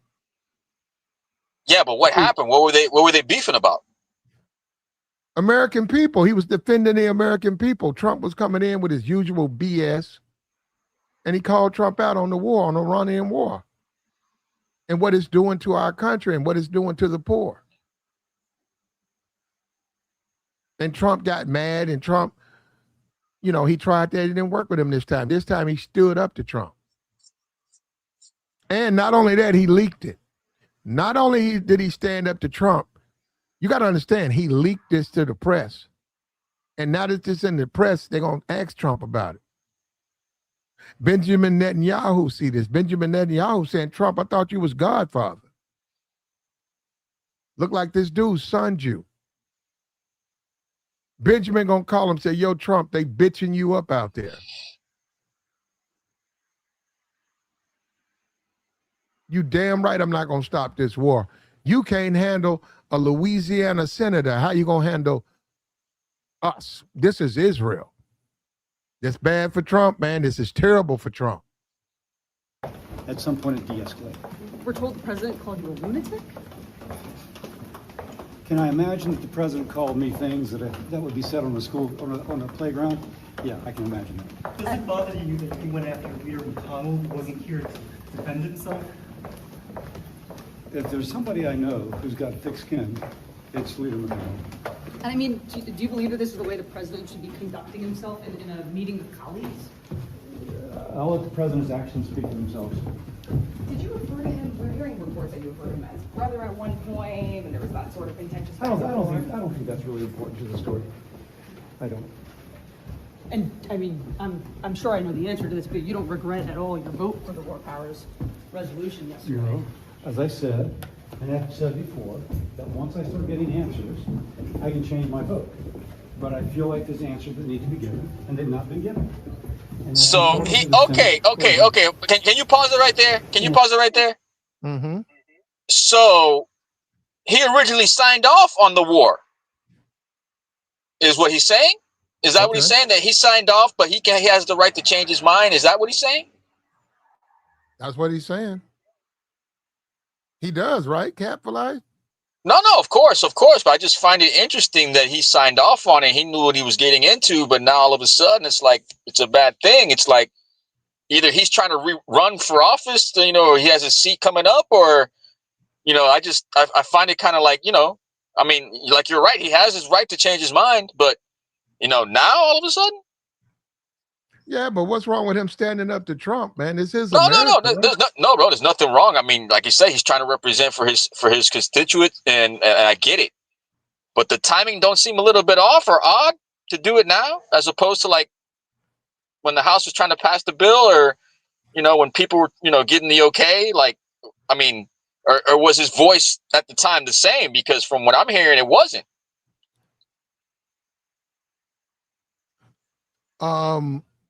I don't have no problem with Bill Cassidy being a man and telling another man to man, you wrong. And if you want my vote, give me something to vote for, give me more. And Trump got in his feelings and started calling the man names. And he stayed on Trump. And then not only that, not only did he call Trump a dumb son of a bitch, he leaked it to the media, to the press. Look, hats off to you, Bill Cassidy, man. You're a real one. I think you did it a little bit late. I wish you would have came out of the gate like that. Yeah, that's my only thing. Like, if you want to get something in return, I get it. That's what these guys do. That's what politicians do. We all know that. But I mean, like, if they're going to tell you something as far as like, hey, but you signed off on it originally, like, why all of a sudden now change your heart? Like, you're going to get those kind of questions. You got to have the answers. That's all I'm saying. So you agree with Bill? No, bro, if that's the way he feels, that's the way he feels. I'm not gonna tell somebody how to, like, that's like I come from a big sports debate platform, and we always say, don't tell a fan how to fan. Don't tell an American how to be an American, bro. If he's like trying to do something for his people, let him be. You know what I'm saying? He's a Republican. At the end of the day, he's the same as Trump. They got to get along. I mean, if he doesn't, then if it doesn't, it pretty much puts in a situation where Trump already knows who he really is, and that's not, if he's looking for a voter for a handout, it's not really helping his case. But yeah, he can speak up. He can.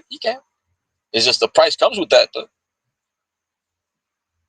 Okay, so hey, Cap, this is America. Like, forget Trump, right? Let's forget Trump. Yeah. When we go outside, right? This is still America, right? My country, tears it in. Yeah. Land where my father died. Sweet land of paradise. There you go. From every mountainside. Let freedom. There you go. Let freedom ring. Why can't we, me and you, what about guys like us, all of these MAGA people, they want to drive around in their pickup trucks. They want to go mudding. They want to drink their Budweisers. They want to fly their Confederate flags. They want to listen to Sweet Home Alabama all day. Why are they trying to make me be that? Like, look, I'm saying they have a right to be that way, but they also got to understand it's still America. I have a right not to listen to that shit. I have a right not to have a pickup truck. And I think Trump has given them this belief that we all got to be the way they are. You agree with that, right? Oh, yeah. I mean, this country was based upon different, ideologies and ideas. As far as, humanitarian is the one thing that makes us go, bro. Like, what's right is right and what's wrong is wrong. Like I've always said, bro, like helping people is the main thing that makes this world go round, bro. So you're a liberal? I'm Puerto Rican. Meaning, what does that mean? You can't be a liberal? I mean, I keep hearing liberal. This week, man, I've heard the word socialism and socialist so much. I mean, what the hell is socialism? What the hell is liberal? I mean, because from what I'm hearing, it's the Democrat, but it's just two different parts of a Democrat. Am I wrong? Well, first of all, Fox News is lying. There are no socialists in America. Well, you got Bernie Sanders. Bernie Sanders is an open Democratic socialist. Oh, he's independent. Okay, no, Bernie Sanders says he's a socialist. No, but he's running independent though. Okay. You got Bernie Sanders. Okay, so no. What I'm saying, the New York mayor, he's not a socialist. Okay, this is just like they're doing with this Bill.Cassidy guy. This is what the Republicans do. If you don't go lockstep, everything they say, you're a liberal. When you look at the Democratic guy who was voted in New York, they call him a socialist. He's just a liberal. He's just a Democrat. But Fox News does that. Fox News is going to automatically call anybody who's on the Democratic side a socialist. They're going to make them extreme. Just like, look, if you want to say, just like any Republican, a guy say, hey, I'm running for this office. I'm a white male Republican. Oh, you a racist. No, I'm a Republican. No, you a racist. With no proof. And that's how they do the Democrats now. You're a socialist. No, I'm a Democrat, but no, you're a socialist. And that's the game they play, man. So there are no socialists in America.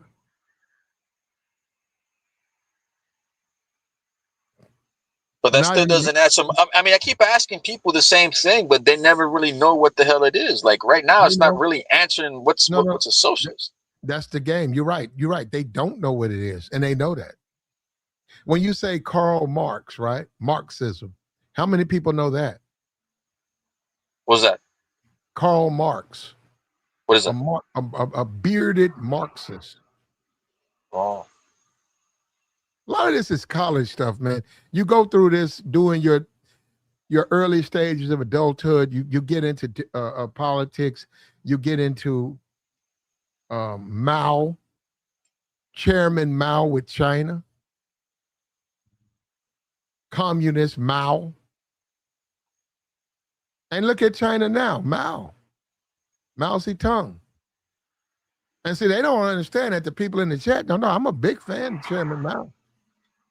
That's You that dude guys, that's on the t-shirts, right? well, he's on more than a T-shirt. I like Chairman Mao. Go read Chairman Mao and what he did to China. He saved China, bro. Chairman Mao did not play, bro. When Mao took over in China, he took over. Mao said these drugs are destroying us. Mao said death penalty. Mao gave them 30 days to get off the drugs. After that, Mao sent his troops out. If they caught you if they caught you with the opium pipe, they marched you out and put one through your head. And people say, Mao, you could talk about Mao you want to. They said Mao saved China. Mao said we got too many flies. Mao said I need a quota. Mao said I need a quota of 25 flies from every citizen. Every citizen is going to take 25 flies. And if they don't turn them in, one through the head. Chairman Mao. Yeah, See, Mao now didn't look. play, bro. Mao didn't play. He cleaned China up. Mao Well, Zedong. that's the one thing that don't want to say it, but that's what we need down here, man. Like, I don't want to say ethnic cleansing. We just need to clean up, man. Just housekeeping. That's it. But we have a constitution. Mao doesn't have a constitution. See, now look, I see right down in the chat. Socialism is a political and economic philosophy advocating for the collective or governmental ownership and administration of the means of production and distribution of funds. Now, when I hear distribution of funds, I like to think of 401k. So is socialism based upon 401k growth? Well, I don't know about 401k, but Social Security is sort of a socialism where you pay into something that you want the generation behind you to sustain so that you can benefit from it. So you're not working, but you're receiving benefit that the youth is working for. So, and when he says advocating for the government, well, that's not capitalist. So the government comes in like the NBA. Socialism would be the government taking over the NBA. So the NBA actually is not owned by individual owners. It's owned by the United States government. And then whoever the United States government props up. If they say, Platinum, we want you to take over the Dallas Cowboys, here you go. And then they said, we're going to pay you $3 million a year to be the CEO of the Dallas Cowboys, but we actually own the team. That's socialism. No, there are not any socialists in America. But Fox News knows key words to say because they know that their audience is brainwashed. They know their audience is racist. So it's like the key words are like undocumented, socialism. What else? Undocumented. Well, Fraud. Okay. I agree with undocumented people in America need to be sent back. Let's start with Nicki Minaj. What are we waiting on? I'm a black man. What's the situation with that? Because she was something about some kind of like Trump card or something like that back in the day. She don't have. They don't even have that. Congress got to pass that. That hasn't been approved, and they don't have that. I'm a black man. All this racist and accusations of racism. I'm a black man. Nicki Minaj is a black woman. I say, get her ass out of here. Get her. What are you waiting on? She's overstayed her visa. She's an undocumented worker. What the fuck does she do? Does she fix roofs? You talking about all that fucking mindless blathering on a microphone and showing off her fake ass? Why don't they get rid of her? See, that's why a lot of people can challenge Trump. Is Trump even really serious about immigration? Nicki Minaj sitting around there. She should not be in America. If you are serious about illegal immigration, Nikki's got to go. But you saw her, she talked to Trump. She was at a function. She left. Nobody bothered her. ICE wasn't bothering her at all.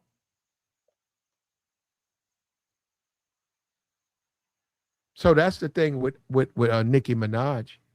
And no, she's the guy 21. It's a bunch of rappers. They are illegal immigrants. I think 21 Savage, a lot of those guys. It's British, no?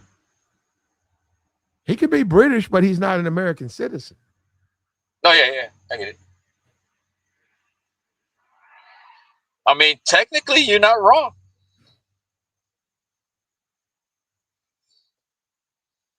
He said Chairman Yao, but not Harriet Tubman. Well, Harriet was forced. You know what, bro? If you can't figure that one out, I can't help you. Harriet Tubman allegedly with free slaves. Many of these people couldn't read, write. All they knew was a plantation. Some of those people would think twice and say they want to go back to the plantation.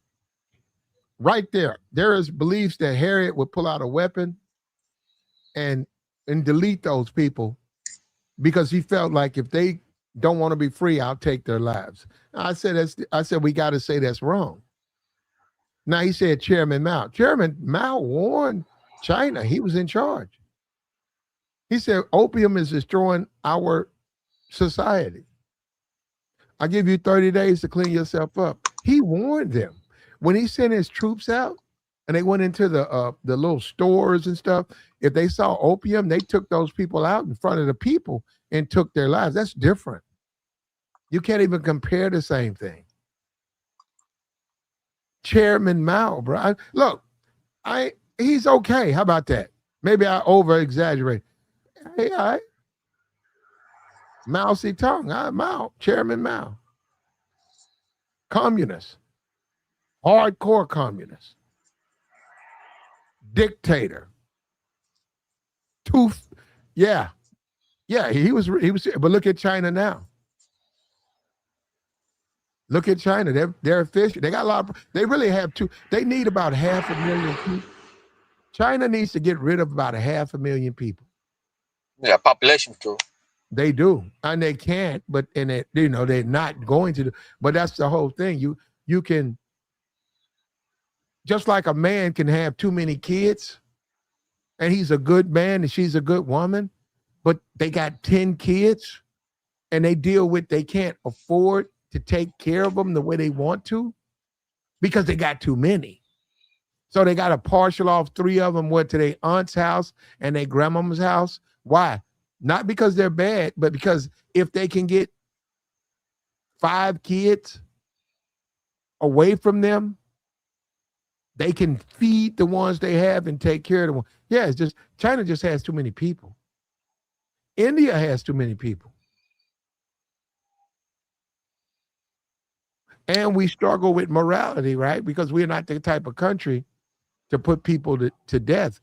So we struggle with morality. So these societies are strained. Can they even maintain that? Now, America's not even that older country. It's only, 400 years old? Yeah, something like that. Yeah, it's not even that older country. So China's thousands of years.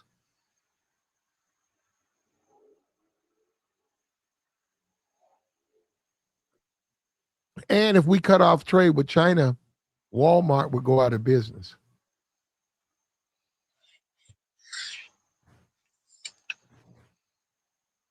Walmart would go bankrupt. Sam Walton would have to close down all those stores. I heard he closed down a couple stores already.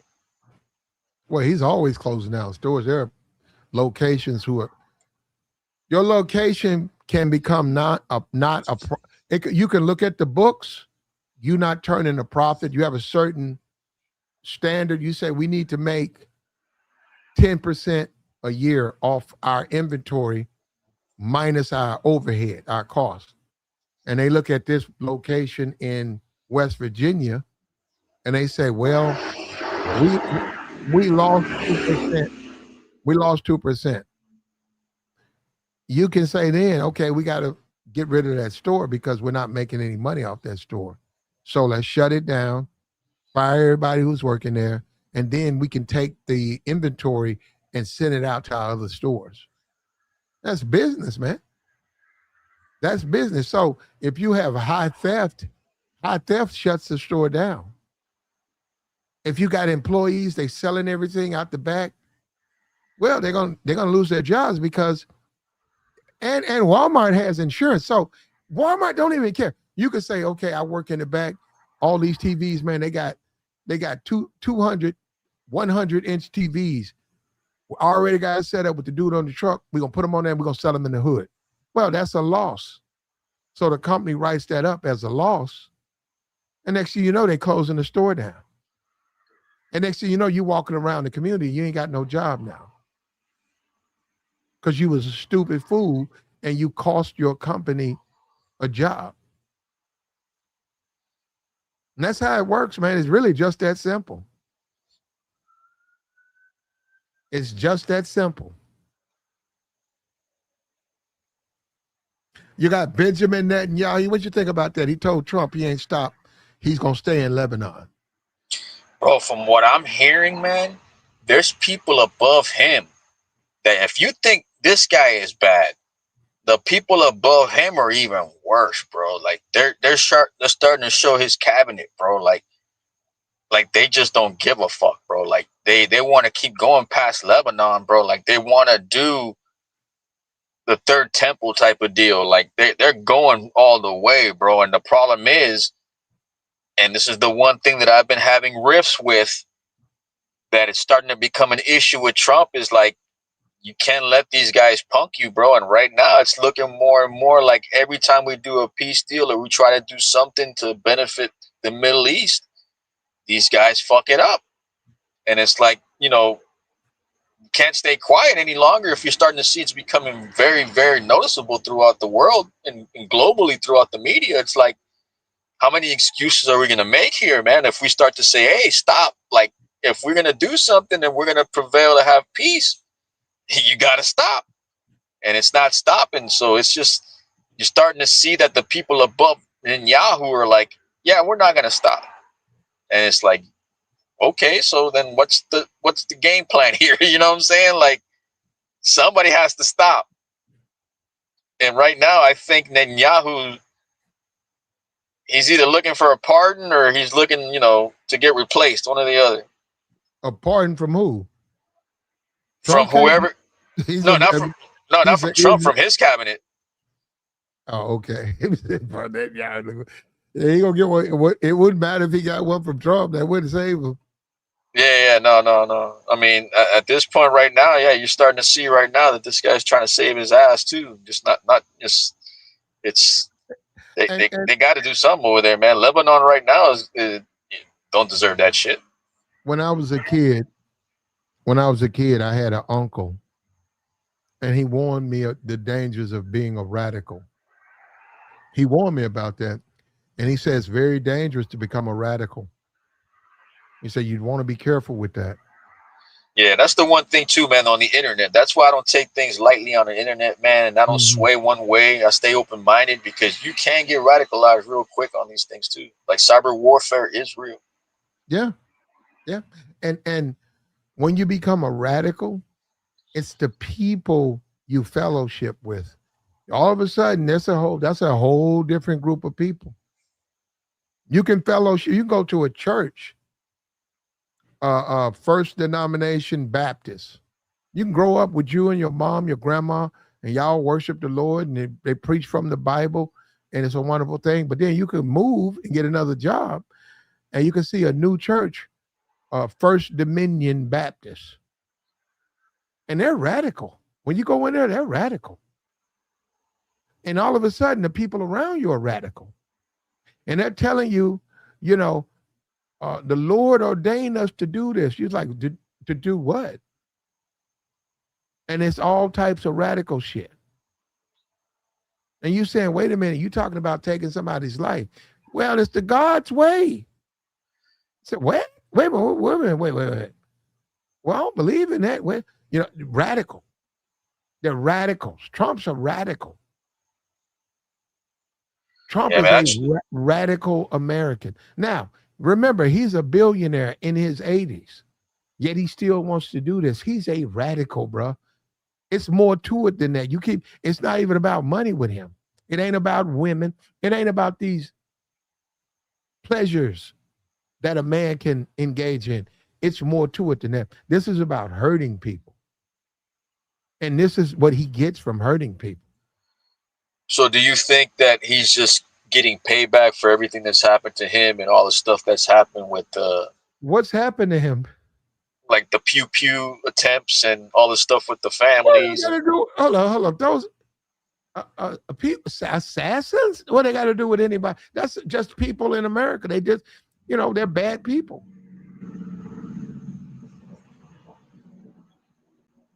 You don't think that anything like political is involved with that though? Like I mean, I can't say No, it because it's none of it. allegedly. It's allegedly, but None of it. I None of mean, it.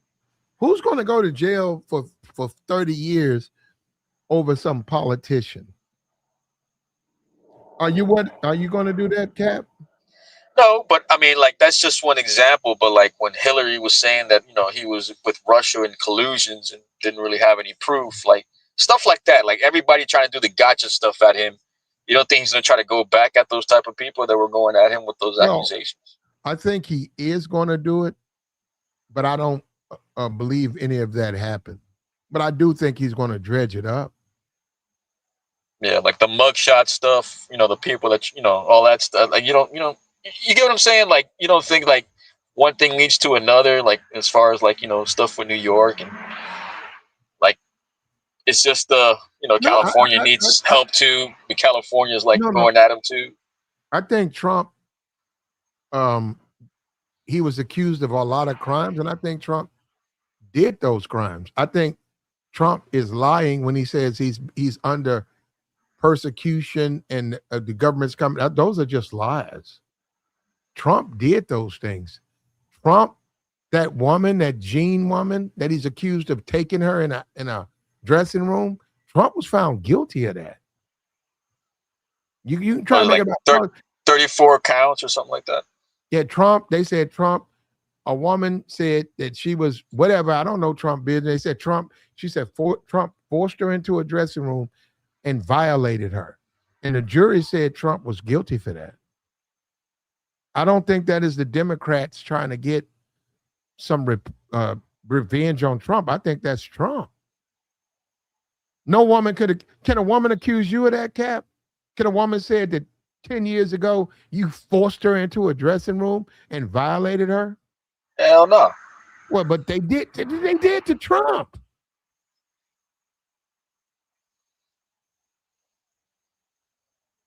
Y'all play, Trump, bro, Donald Trump, bro.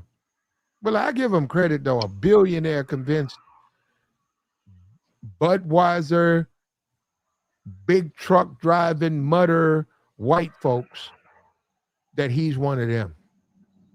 So I give him that. He did it. He did it, man. You don't think like Banyan helped him and all that stuff too? Okay, Banyan helped him. But they got through most times when you're a billionaire, the people don't really mess with you. They don't look at you as you represent the people.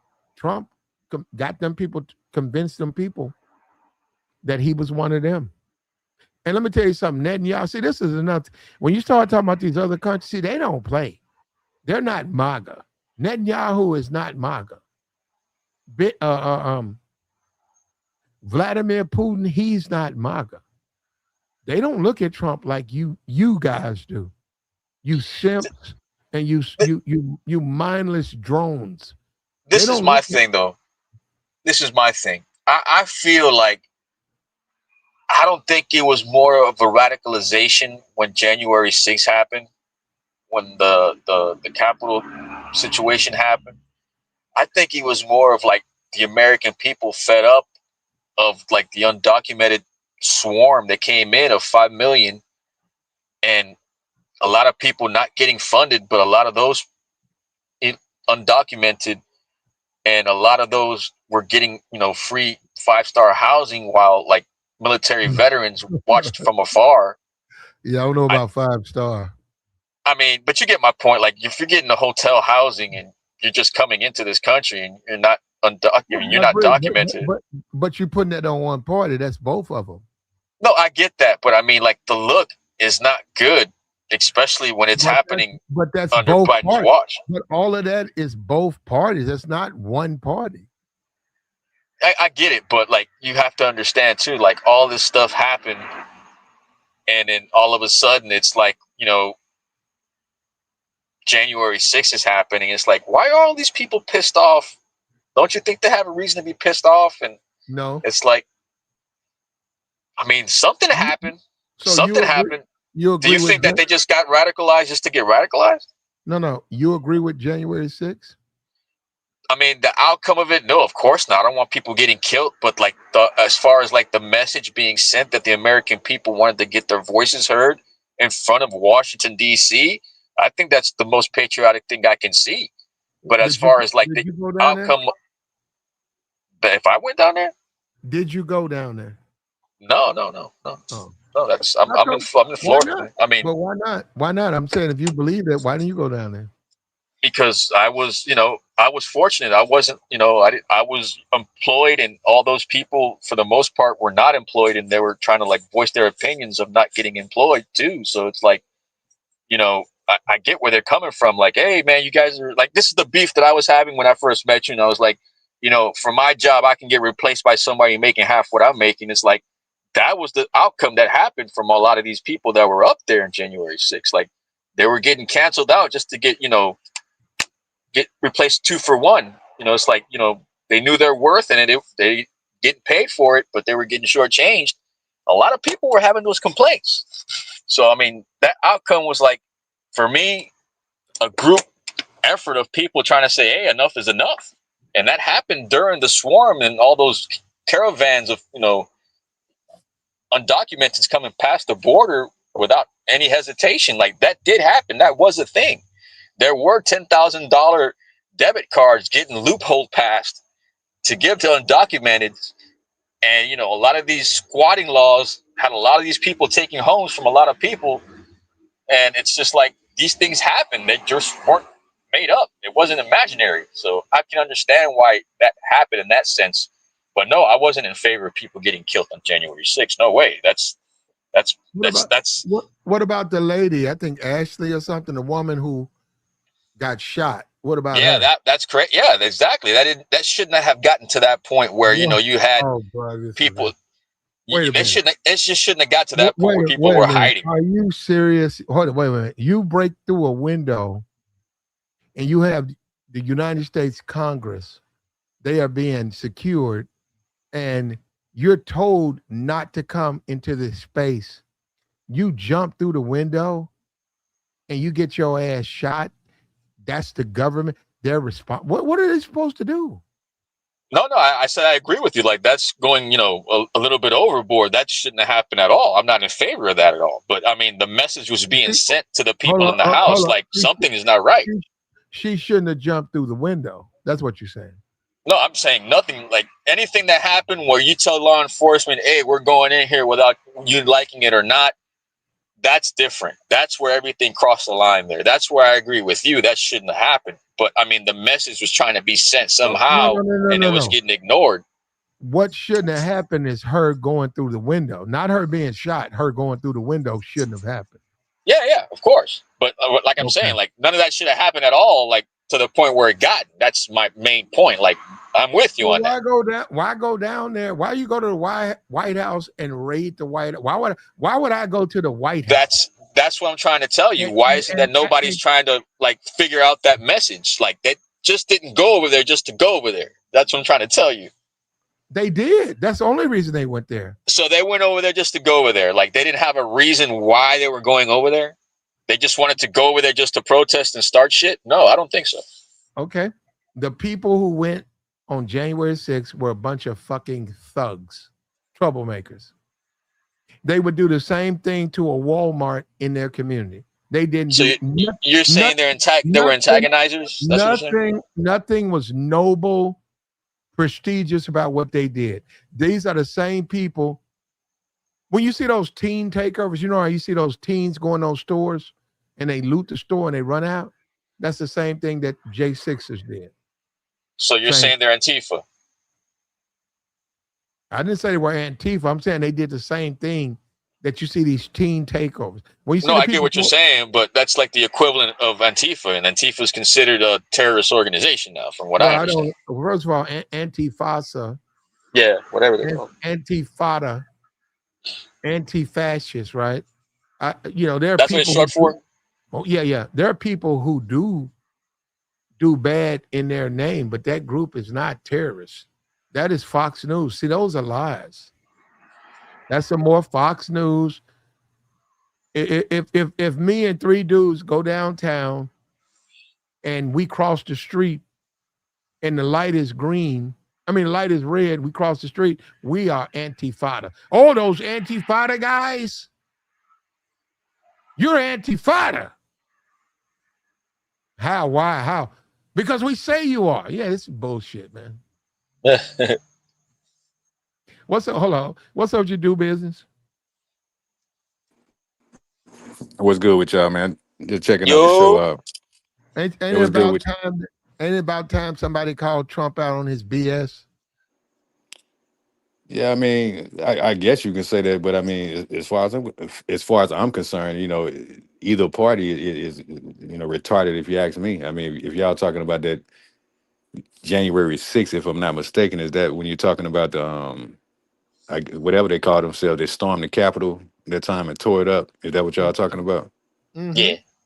Yeah, that was based on. To me, I think that was staged because they even showed it on one of those Purge movies, and then next thing you know, it came to life. So when it comes to this politics stuff, man, and Caucasians or whoever is a part of it, man, they're just showing you that they don't know how to run nothing, man.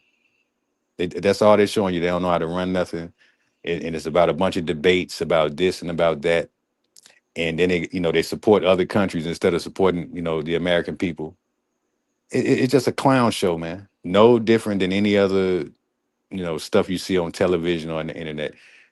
This place is finished, bro. That's what I'm. It's really done.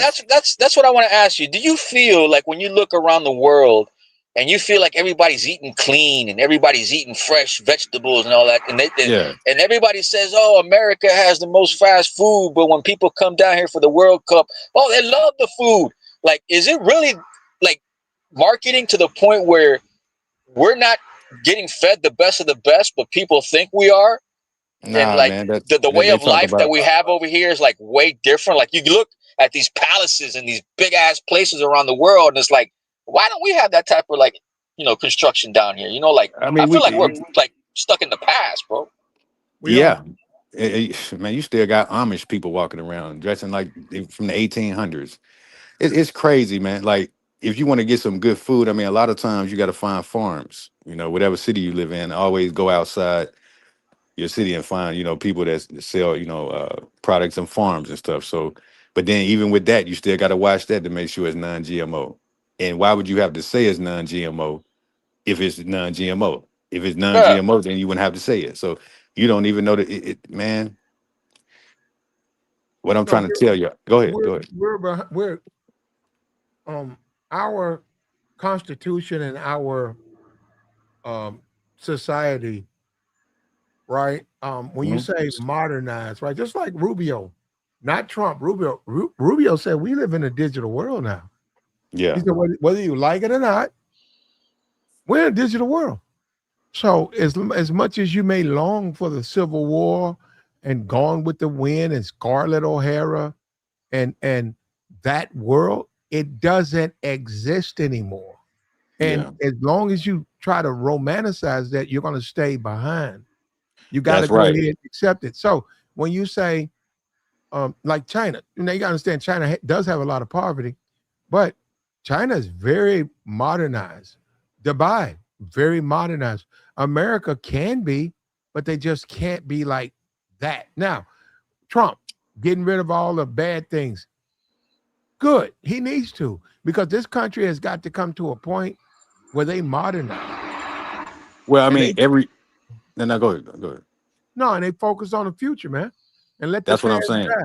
I like that, man. Let me tell you something.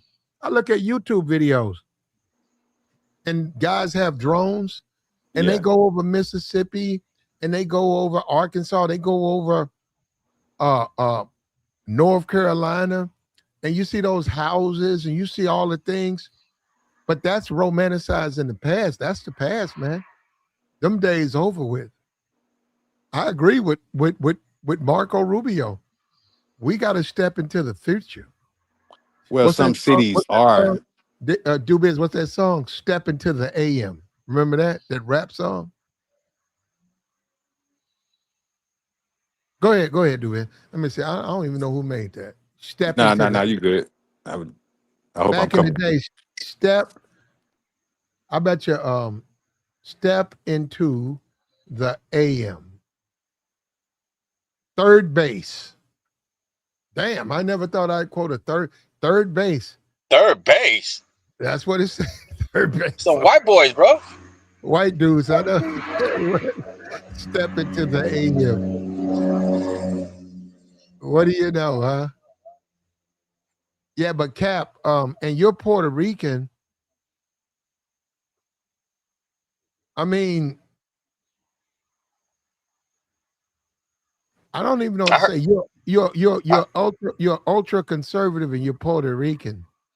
bro. I don't know if I'm ultra conservative. I don't know if I'm liberal. I don't know what the hell I am, bro. Like, I voted Obama, and I haven't voted ever since. I consider myself independent, but if I had to like do something right now as far as party related, bro, like, to be honest with you, bro, I wouldn't go either way. Like right now, I'm to that point right now where it's like, why would I want to vote for either side right now, bro? Like, if you're telling me one side's making money off of like the stock market and the other side doesn't know how to make money, I mean, like, and nobody's making money for us, then how the hell is I mean, like, I'm to the point right now where if you really want my vote, you better pay me for it. How about that? Mm, I heard that. And some people do get that. Some people do get paid. And that's a I good point. That's a good point he just made. I would never vote ever again. Ever. Mm.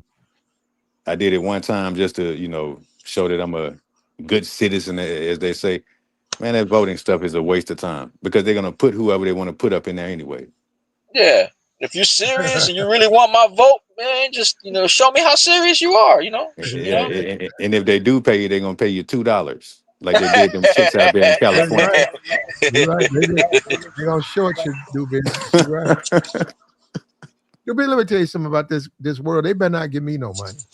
Because I've been broke for a long time. I know what to do with it. It's I ain't gonna be crazy, like man. Trump. I ain't gonna be like Trump, just put in the bank, stack it. Now I'm gonna spend it. Yeah. I know what to do with it.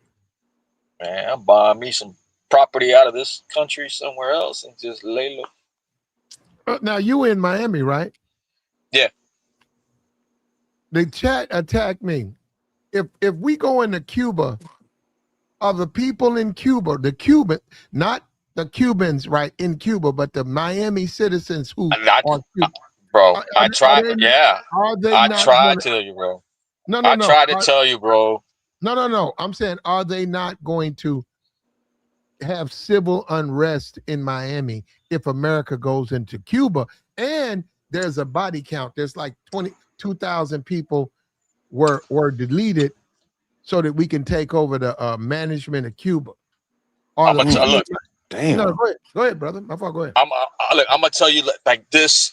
Like we had this conversation too shortly. I don't think you remember this too when I brought that up about Venezuela. Like I live in an area where it's vastly the majority of the whole area was black and Cuban since I was born. Right.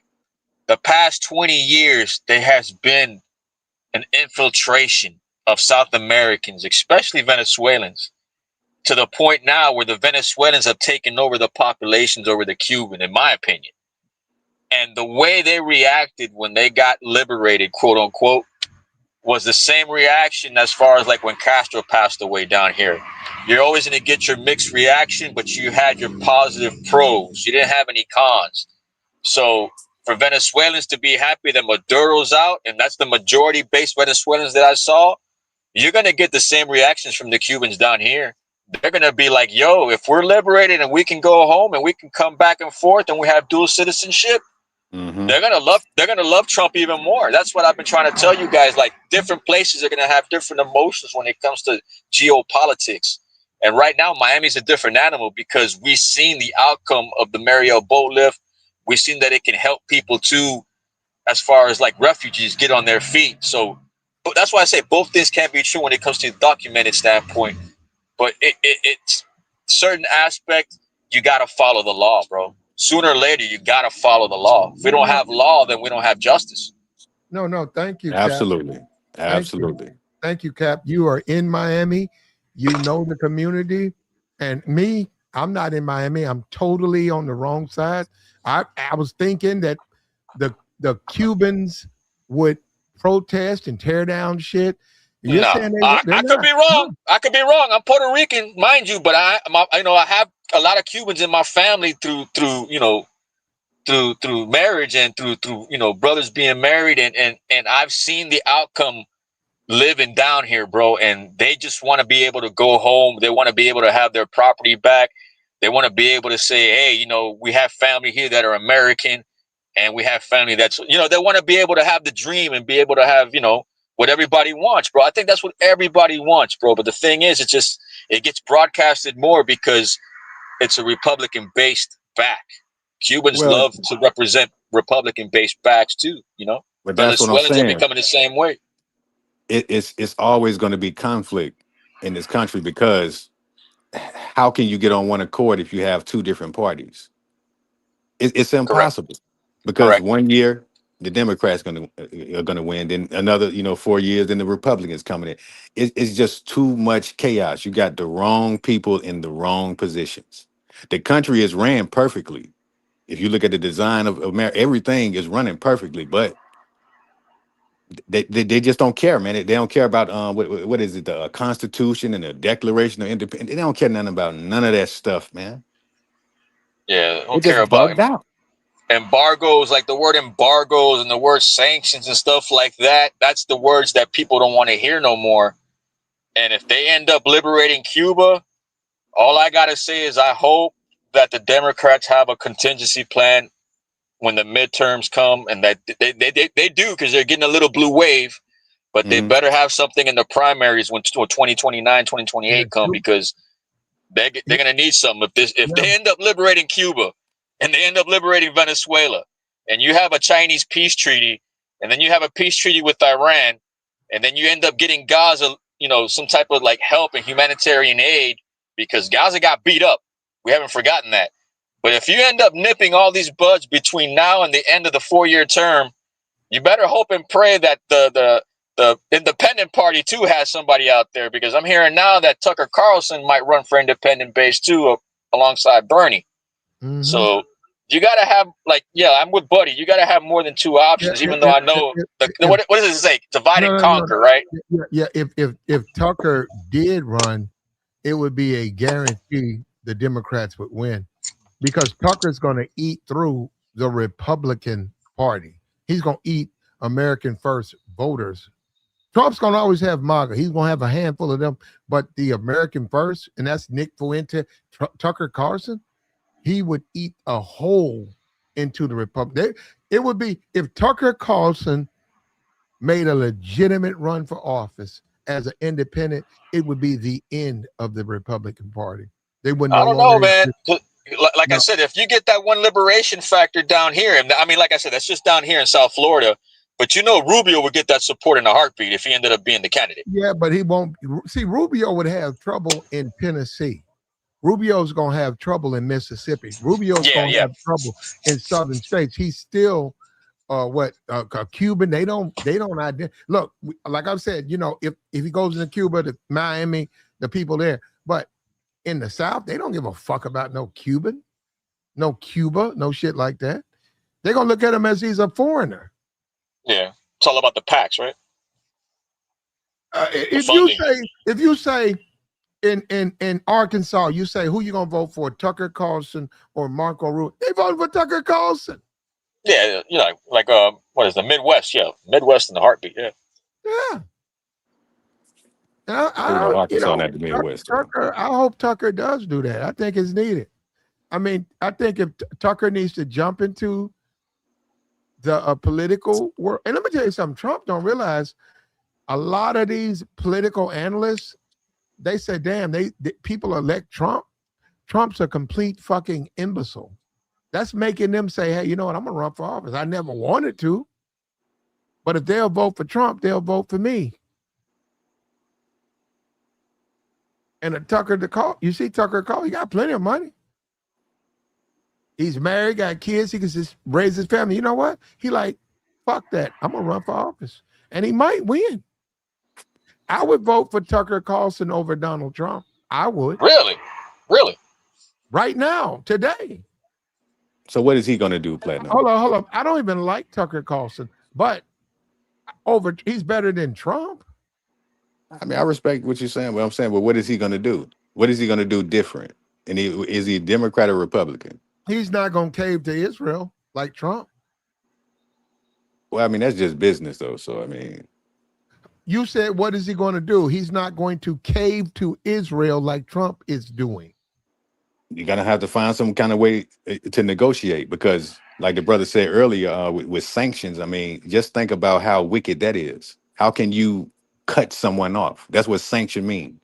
Who's If you going don't, who's going to do sanctions? that's my. I'm just responding to what the dude said. Who's going to do the sanctions? You mean like Israel's going to sanction America? No. Israel don't have the power to do that. Okay. But America does. America will sanction certain countries off if they don't, comply to, Yeah. Whatever. Yeah. And That's the United Nations and all that kind of the stuff. American people collectively, black, white, or whatever, they want Israel sanctioned. You see what I'm saying? They don't want foreign aid to be given to Israel, so they don't even like Israel. That's my point, man. Hold up. That's the only sanctions that haven't happened. No. And Tucker Carlson will stand up to him. Trump won't. Trump's going to kiss their ass. Because they want some oil or whatever. No. Trump, he got in bed with Benjamin Netanyahu. Benjamin Netanyahu stabbed him in the back. Mm. So he did that. And that's why this guy, Bill Cassidy, is in power. Because he see Benjamin don't have to listen to Trump. He said, I'm a fucking American senator. Why do I have to listen to Trump? Benjamin Netanyahu, the fucking leader of a foreign country, will tell Trump, F you? And I'm supposed to sit up here and let this guy talk to me like this? Hats off. Thank you, Bill. Thank you, Bill. Hold on. I gotta do this. My country, 'tis of thee. Sweet land of liberty. I like that. Yeah. There you go. He's restored my faith in America. Thank you, Bill. Stand up to Trump. It's politicians fighting amongst each other, man. That's what I'm saying, man. It's never going to stop, man. It's never. The only thing the only thing I'm doing is enjoying, my life or whatever, man. But like I said, the politics thing, it's a good conversation to have. But I say No, all don't of get them me wrong. crazy, Hey, though. these past 2 months, bro, they've saved my ass as far as with NFL football season not being. I mean, bro, once NFL football kicks in, I'm done with political talk. But the past 2 months have been great as far as killing time. Yeah. I ain't talking about nothing, man. Well, I don't. Yeah, killing. No, I'm serious about it, man. And you're gonna see now. You guys gonna see. See, Trump. He's been being protected, but now, guess what? Trump's gonna have to reach out. Guess who he's going to reach out to? The Democratic Party. Bipartisan, yeah. Yeah. Guess what? He's got to reach out to some Democrats. And see, he's been running around without doing that. When he sees if he can get 15 Republican defections, he becomes irrelevant. So all of that stuff he's promising, he can't deliver. And hold up, did you see this right here? Look at this. Hold on, let me take this down. Look at that. $2 gas. Trump promised that 10% APR on all the credit cards. He's going to demand they can't charge you more than 10%. That ain't happened. Oh man, $2 gas. That ain't happened. where's my stimulus, man? Man, two You're dollar right. gas platinum. Man, gas ain't been $2 since what, 1999? Like, But that's what Trump said it was going to be. Well, right now the oil barrel is at $69 to $70 a barrel. It was at almost 110 2 months ago. So he's looking to hit $2 by Christmas. But I mean, at this point right I now, don't know if it'll ever get that low, but I got you. and then I what mean, about diesel? Is that just for regular? No, you know it ain't gonna be no diesel, no That's what I'm. $2 diesel. Yeah, Man, that's ridiculous. please. And that's what I'm saying, dude. That's ridiculous. If somebody even came up to you and said they got $2 diesel, you probably wouldn't buy it because you said, man, that shit, something wrong with that shit. He said, ain't no such thing as $2. $2. got to siphon that thing out of a truck. And that's the country we live in, though, man. I mean, that's crazy. But nah, $2 gas, man, all day. That's when you go. That's when you go travel. I'm gonna tell you something though, bro. If he does hit $2 gas by Christmas and we do get stimuluses, does that help the party? Well, where they going to the stimulus from? They don't have the money. They had to send all the tariff money back.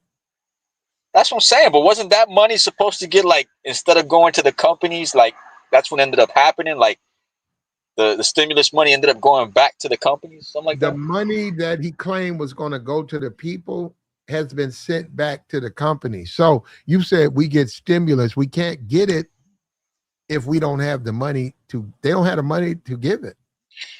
So my thing is, how are they trying to pass a bill to fund the Iraq war? I heard they're trying to fund it for like $30 billion if the war is over. Well, I don't And know. I heard they're trying to like fund Ukraine too. And it's like that's the third time they're trying to fund Ukraine. Well, before Trump, there's always been people who said Americans need to stay out of the business of other countries. We need to, all this spread democracy. We need to stop that. There are plenty of senators who said, because of the money, it was costing money. It was like, well, we can't afford to save this little small country from becoming communist because it's like the country's GNP is 700,000. We're spending 15 billion protecting it from falling to communism. And they're saying, well, we got to just let it fall to communism. That's up to them. But we can't protect every country that is being, and that's the Vietnam War. Well, no, Like look, I disagree to a certain extent because between the Vietnam War and now, our Air Force has become superior. And as of right now, if you're going to come to the point where, things have gotten to that extent with military based, I think people want us to play the world police. And if they want us to play the world police, the the the the international foreign aid needs to come with that. Like, if we're going to take care of you, you got to take care of us because we see NATO ain't going to step up to the plate when we need them. So that right there is sketchy. So we're going to need some extra incentives if we're going to play the world police. I think NATO will step up to the plate. Trump went into a war. He never consulted them. I think NATO is still NATO. They will support each other. But if you go out and then the war against Iran for no reason, Iran's not trying to do anything to Israel. Those are lies. Those are Israeli lies. And the people, you know what? And that's the thing. Because of social media, the people now are turning against Israel because they don't agree. They see the manipulation. And Trump is the one who's slow and behind the times. Trump is an outdated, stupid neocon. That's what and some people would say he's a racist.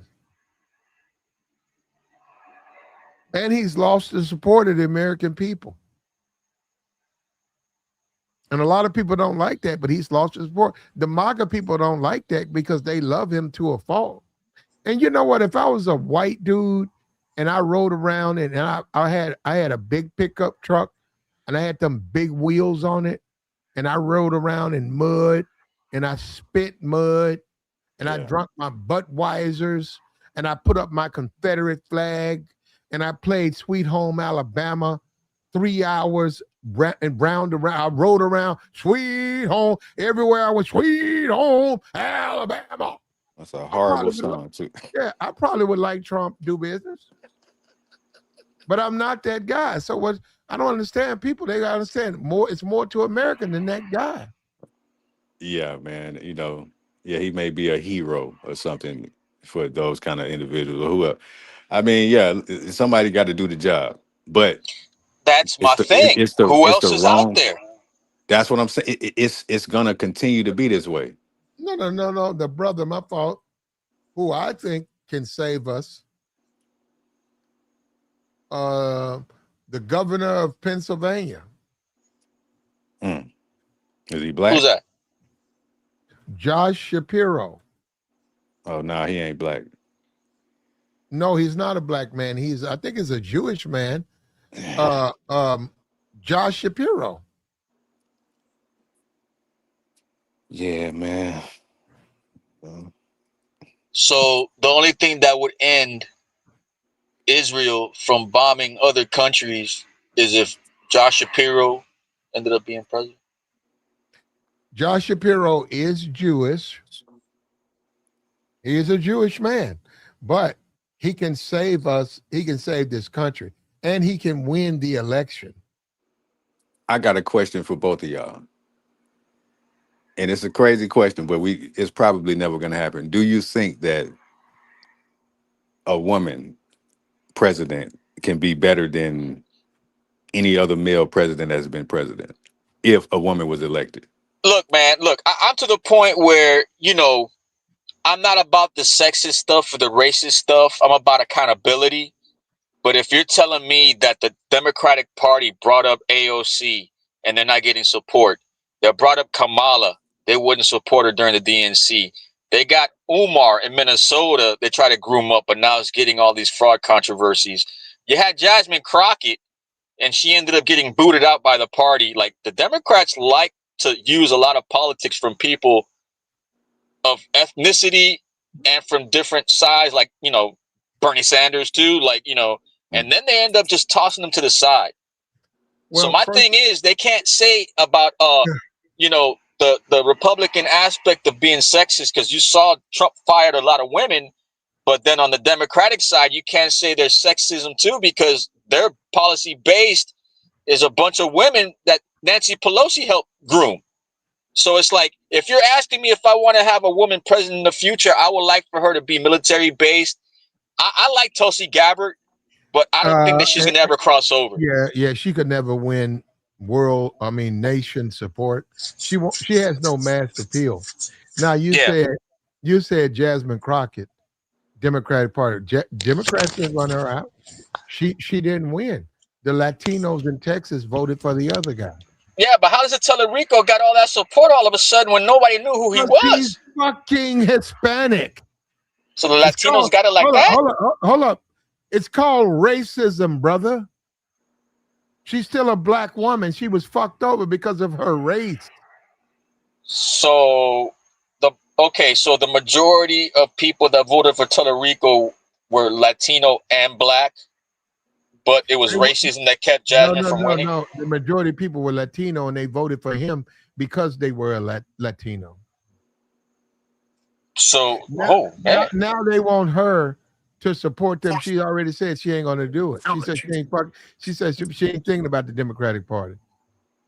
She said he can run, but he'll not get my support. So now the Democrats have to deal with black support. They've always dogged out black people, so now they got to deal with that. She's saying, hey, if that's who you want to run for office, run them. But I'm not going to support them. And she's making good sense. She's saying the Latinos, they won't vote for me because I'm black, but you want me to turn around and support this guy? I don't have to support him. I'm not supporting him. And the only reason she lost is because she's black. Yeah, I mean, I get, yeah. I mean, that's true. I mean, it got to be true. But I mean, I just wanted to present that question to y'all because I mean, it, like I said, it's probably never going to happen, but it would be interesting to see if a woman can get in office. And No, it would be. It would be. But I mean, who's gonna have the cojones to like back them up? Because even when I don't know the lady's name, but a lot of women are the only ones that spoke up in politics about black people getting reparations. A lot of dudes don't even talk like that for real, like oh for man, real. So what I'm it's saying is that it just seems like a lot of men that get that position cause a lot of chaos every 4 years. Been doing it for so if they put a woman up in there, like I said, she may be able to, what I'm saying, run it better. So I mean, I that's don't just know, my man. theory. I saw what happened in Brazil with the Brazilian president was woman at the time, and that place fell apart. Like it fell apart faster than it got put together. As far as like with the economy.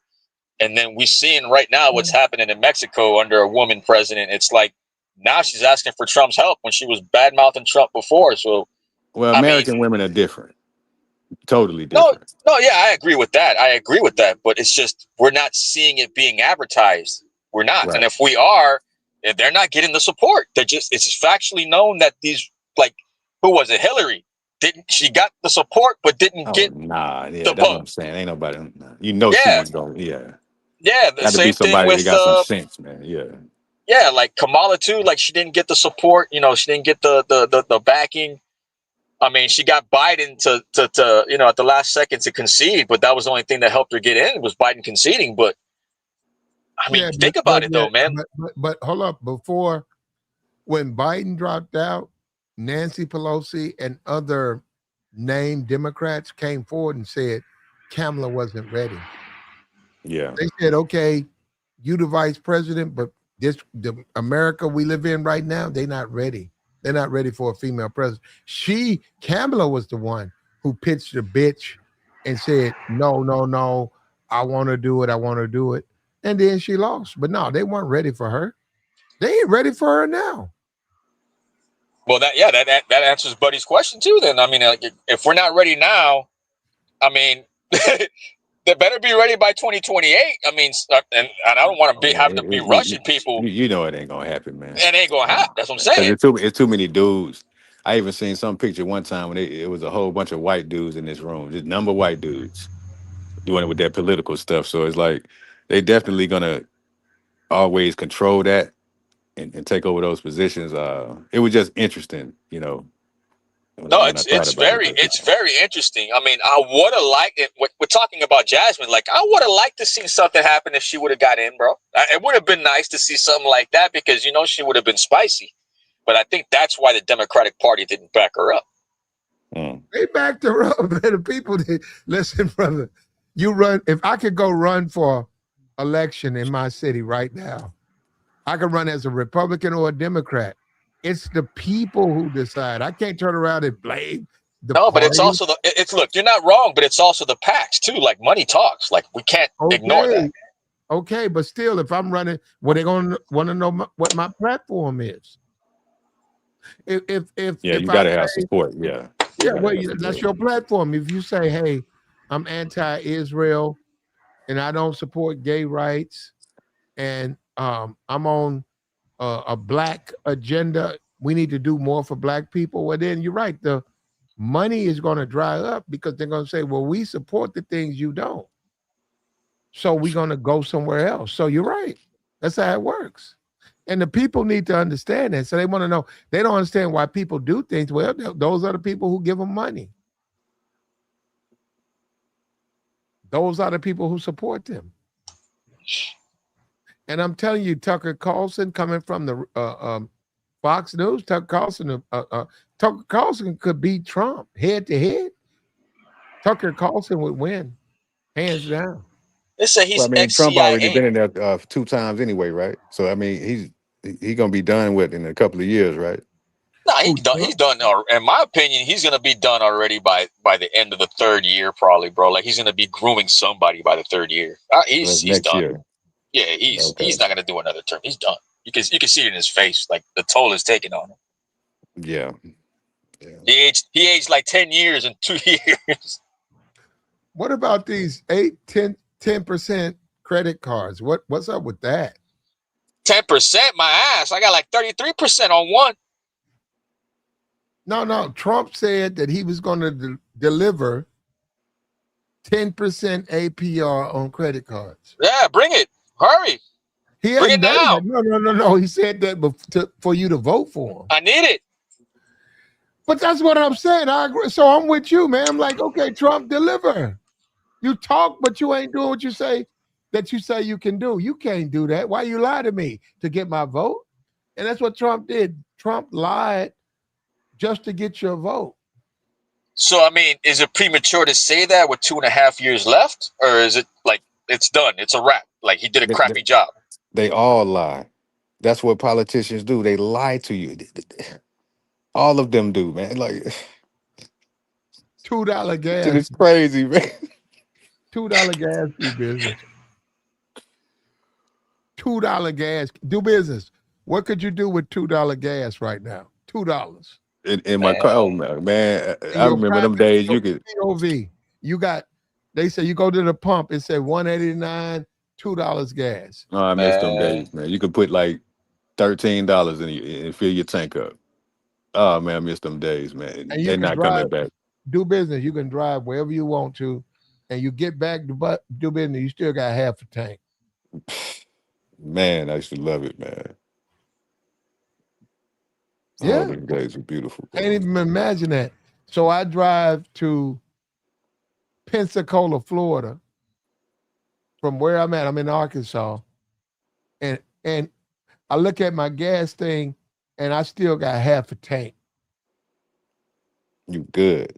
Yeah, and I'm in Pensacola, walking around, going and hanging out, having fun. I'm on vacation, and then I go back home and I look around. I still got that's off that $40 of gas. Yep, 20 there, 20 back. Man, that would be beautiful, man. $2 gas, man. That really would. Like the stream, man. Now it's late night over here, man.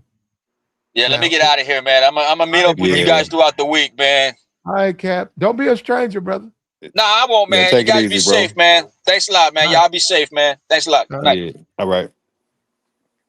There goes Cap. And we're talking about Bill Cassidy. He went against Trump. A lot of people in their feelings about that, the MAGA people. But he's representing the American people. Thank you, Bill Cassidy. Stand up to this guy. Support your district. Let the people know that what Trump is doing is bad for America. Bad for America.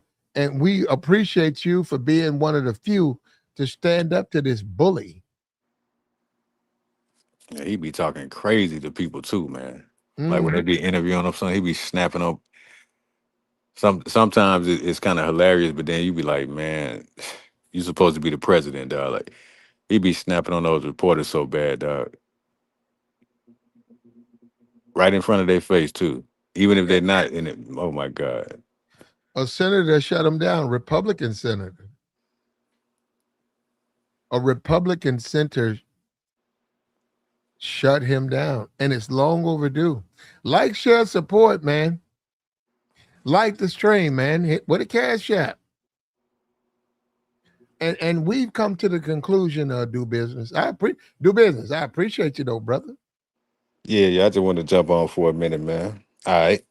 All right. I appreciate you, brother. Hold up. Do business. Damn, he jumped off. I wanted to ask do business about Tigger. I wanted to ask him about Tigger. Earlier today, we talked about Big Tigger getting jammed up. But he's out of here, man. Look, Like the stream, man. Reach down there and hit likes are free. Likes are free. You actually help yourself when you like a stream. You help yourself. It's late night. We showed you what the senator said. He said he ain't going to put up with that BS.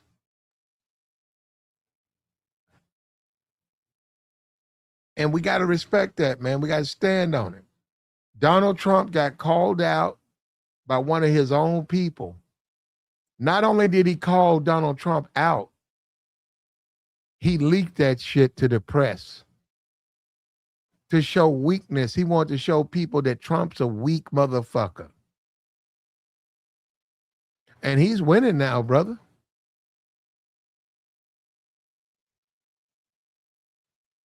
Bill Cassidy. Bill Cassidy wanted to show everybody, he wanted to show the world Trump's weak. And even Benjamin Netanyahu was surprised by that. He can't believe that. He called you out, Trump. Like, share, support, man. Like the stream, man. Hit the like. Subscribe to the channel.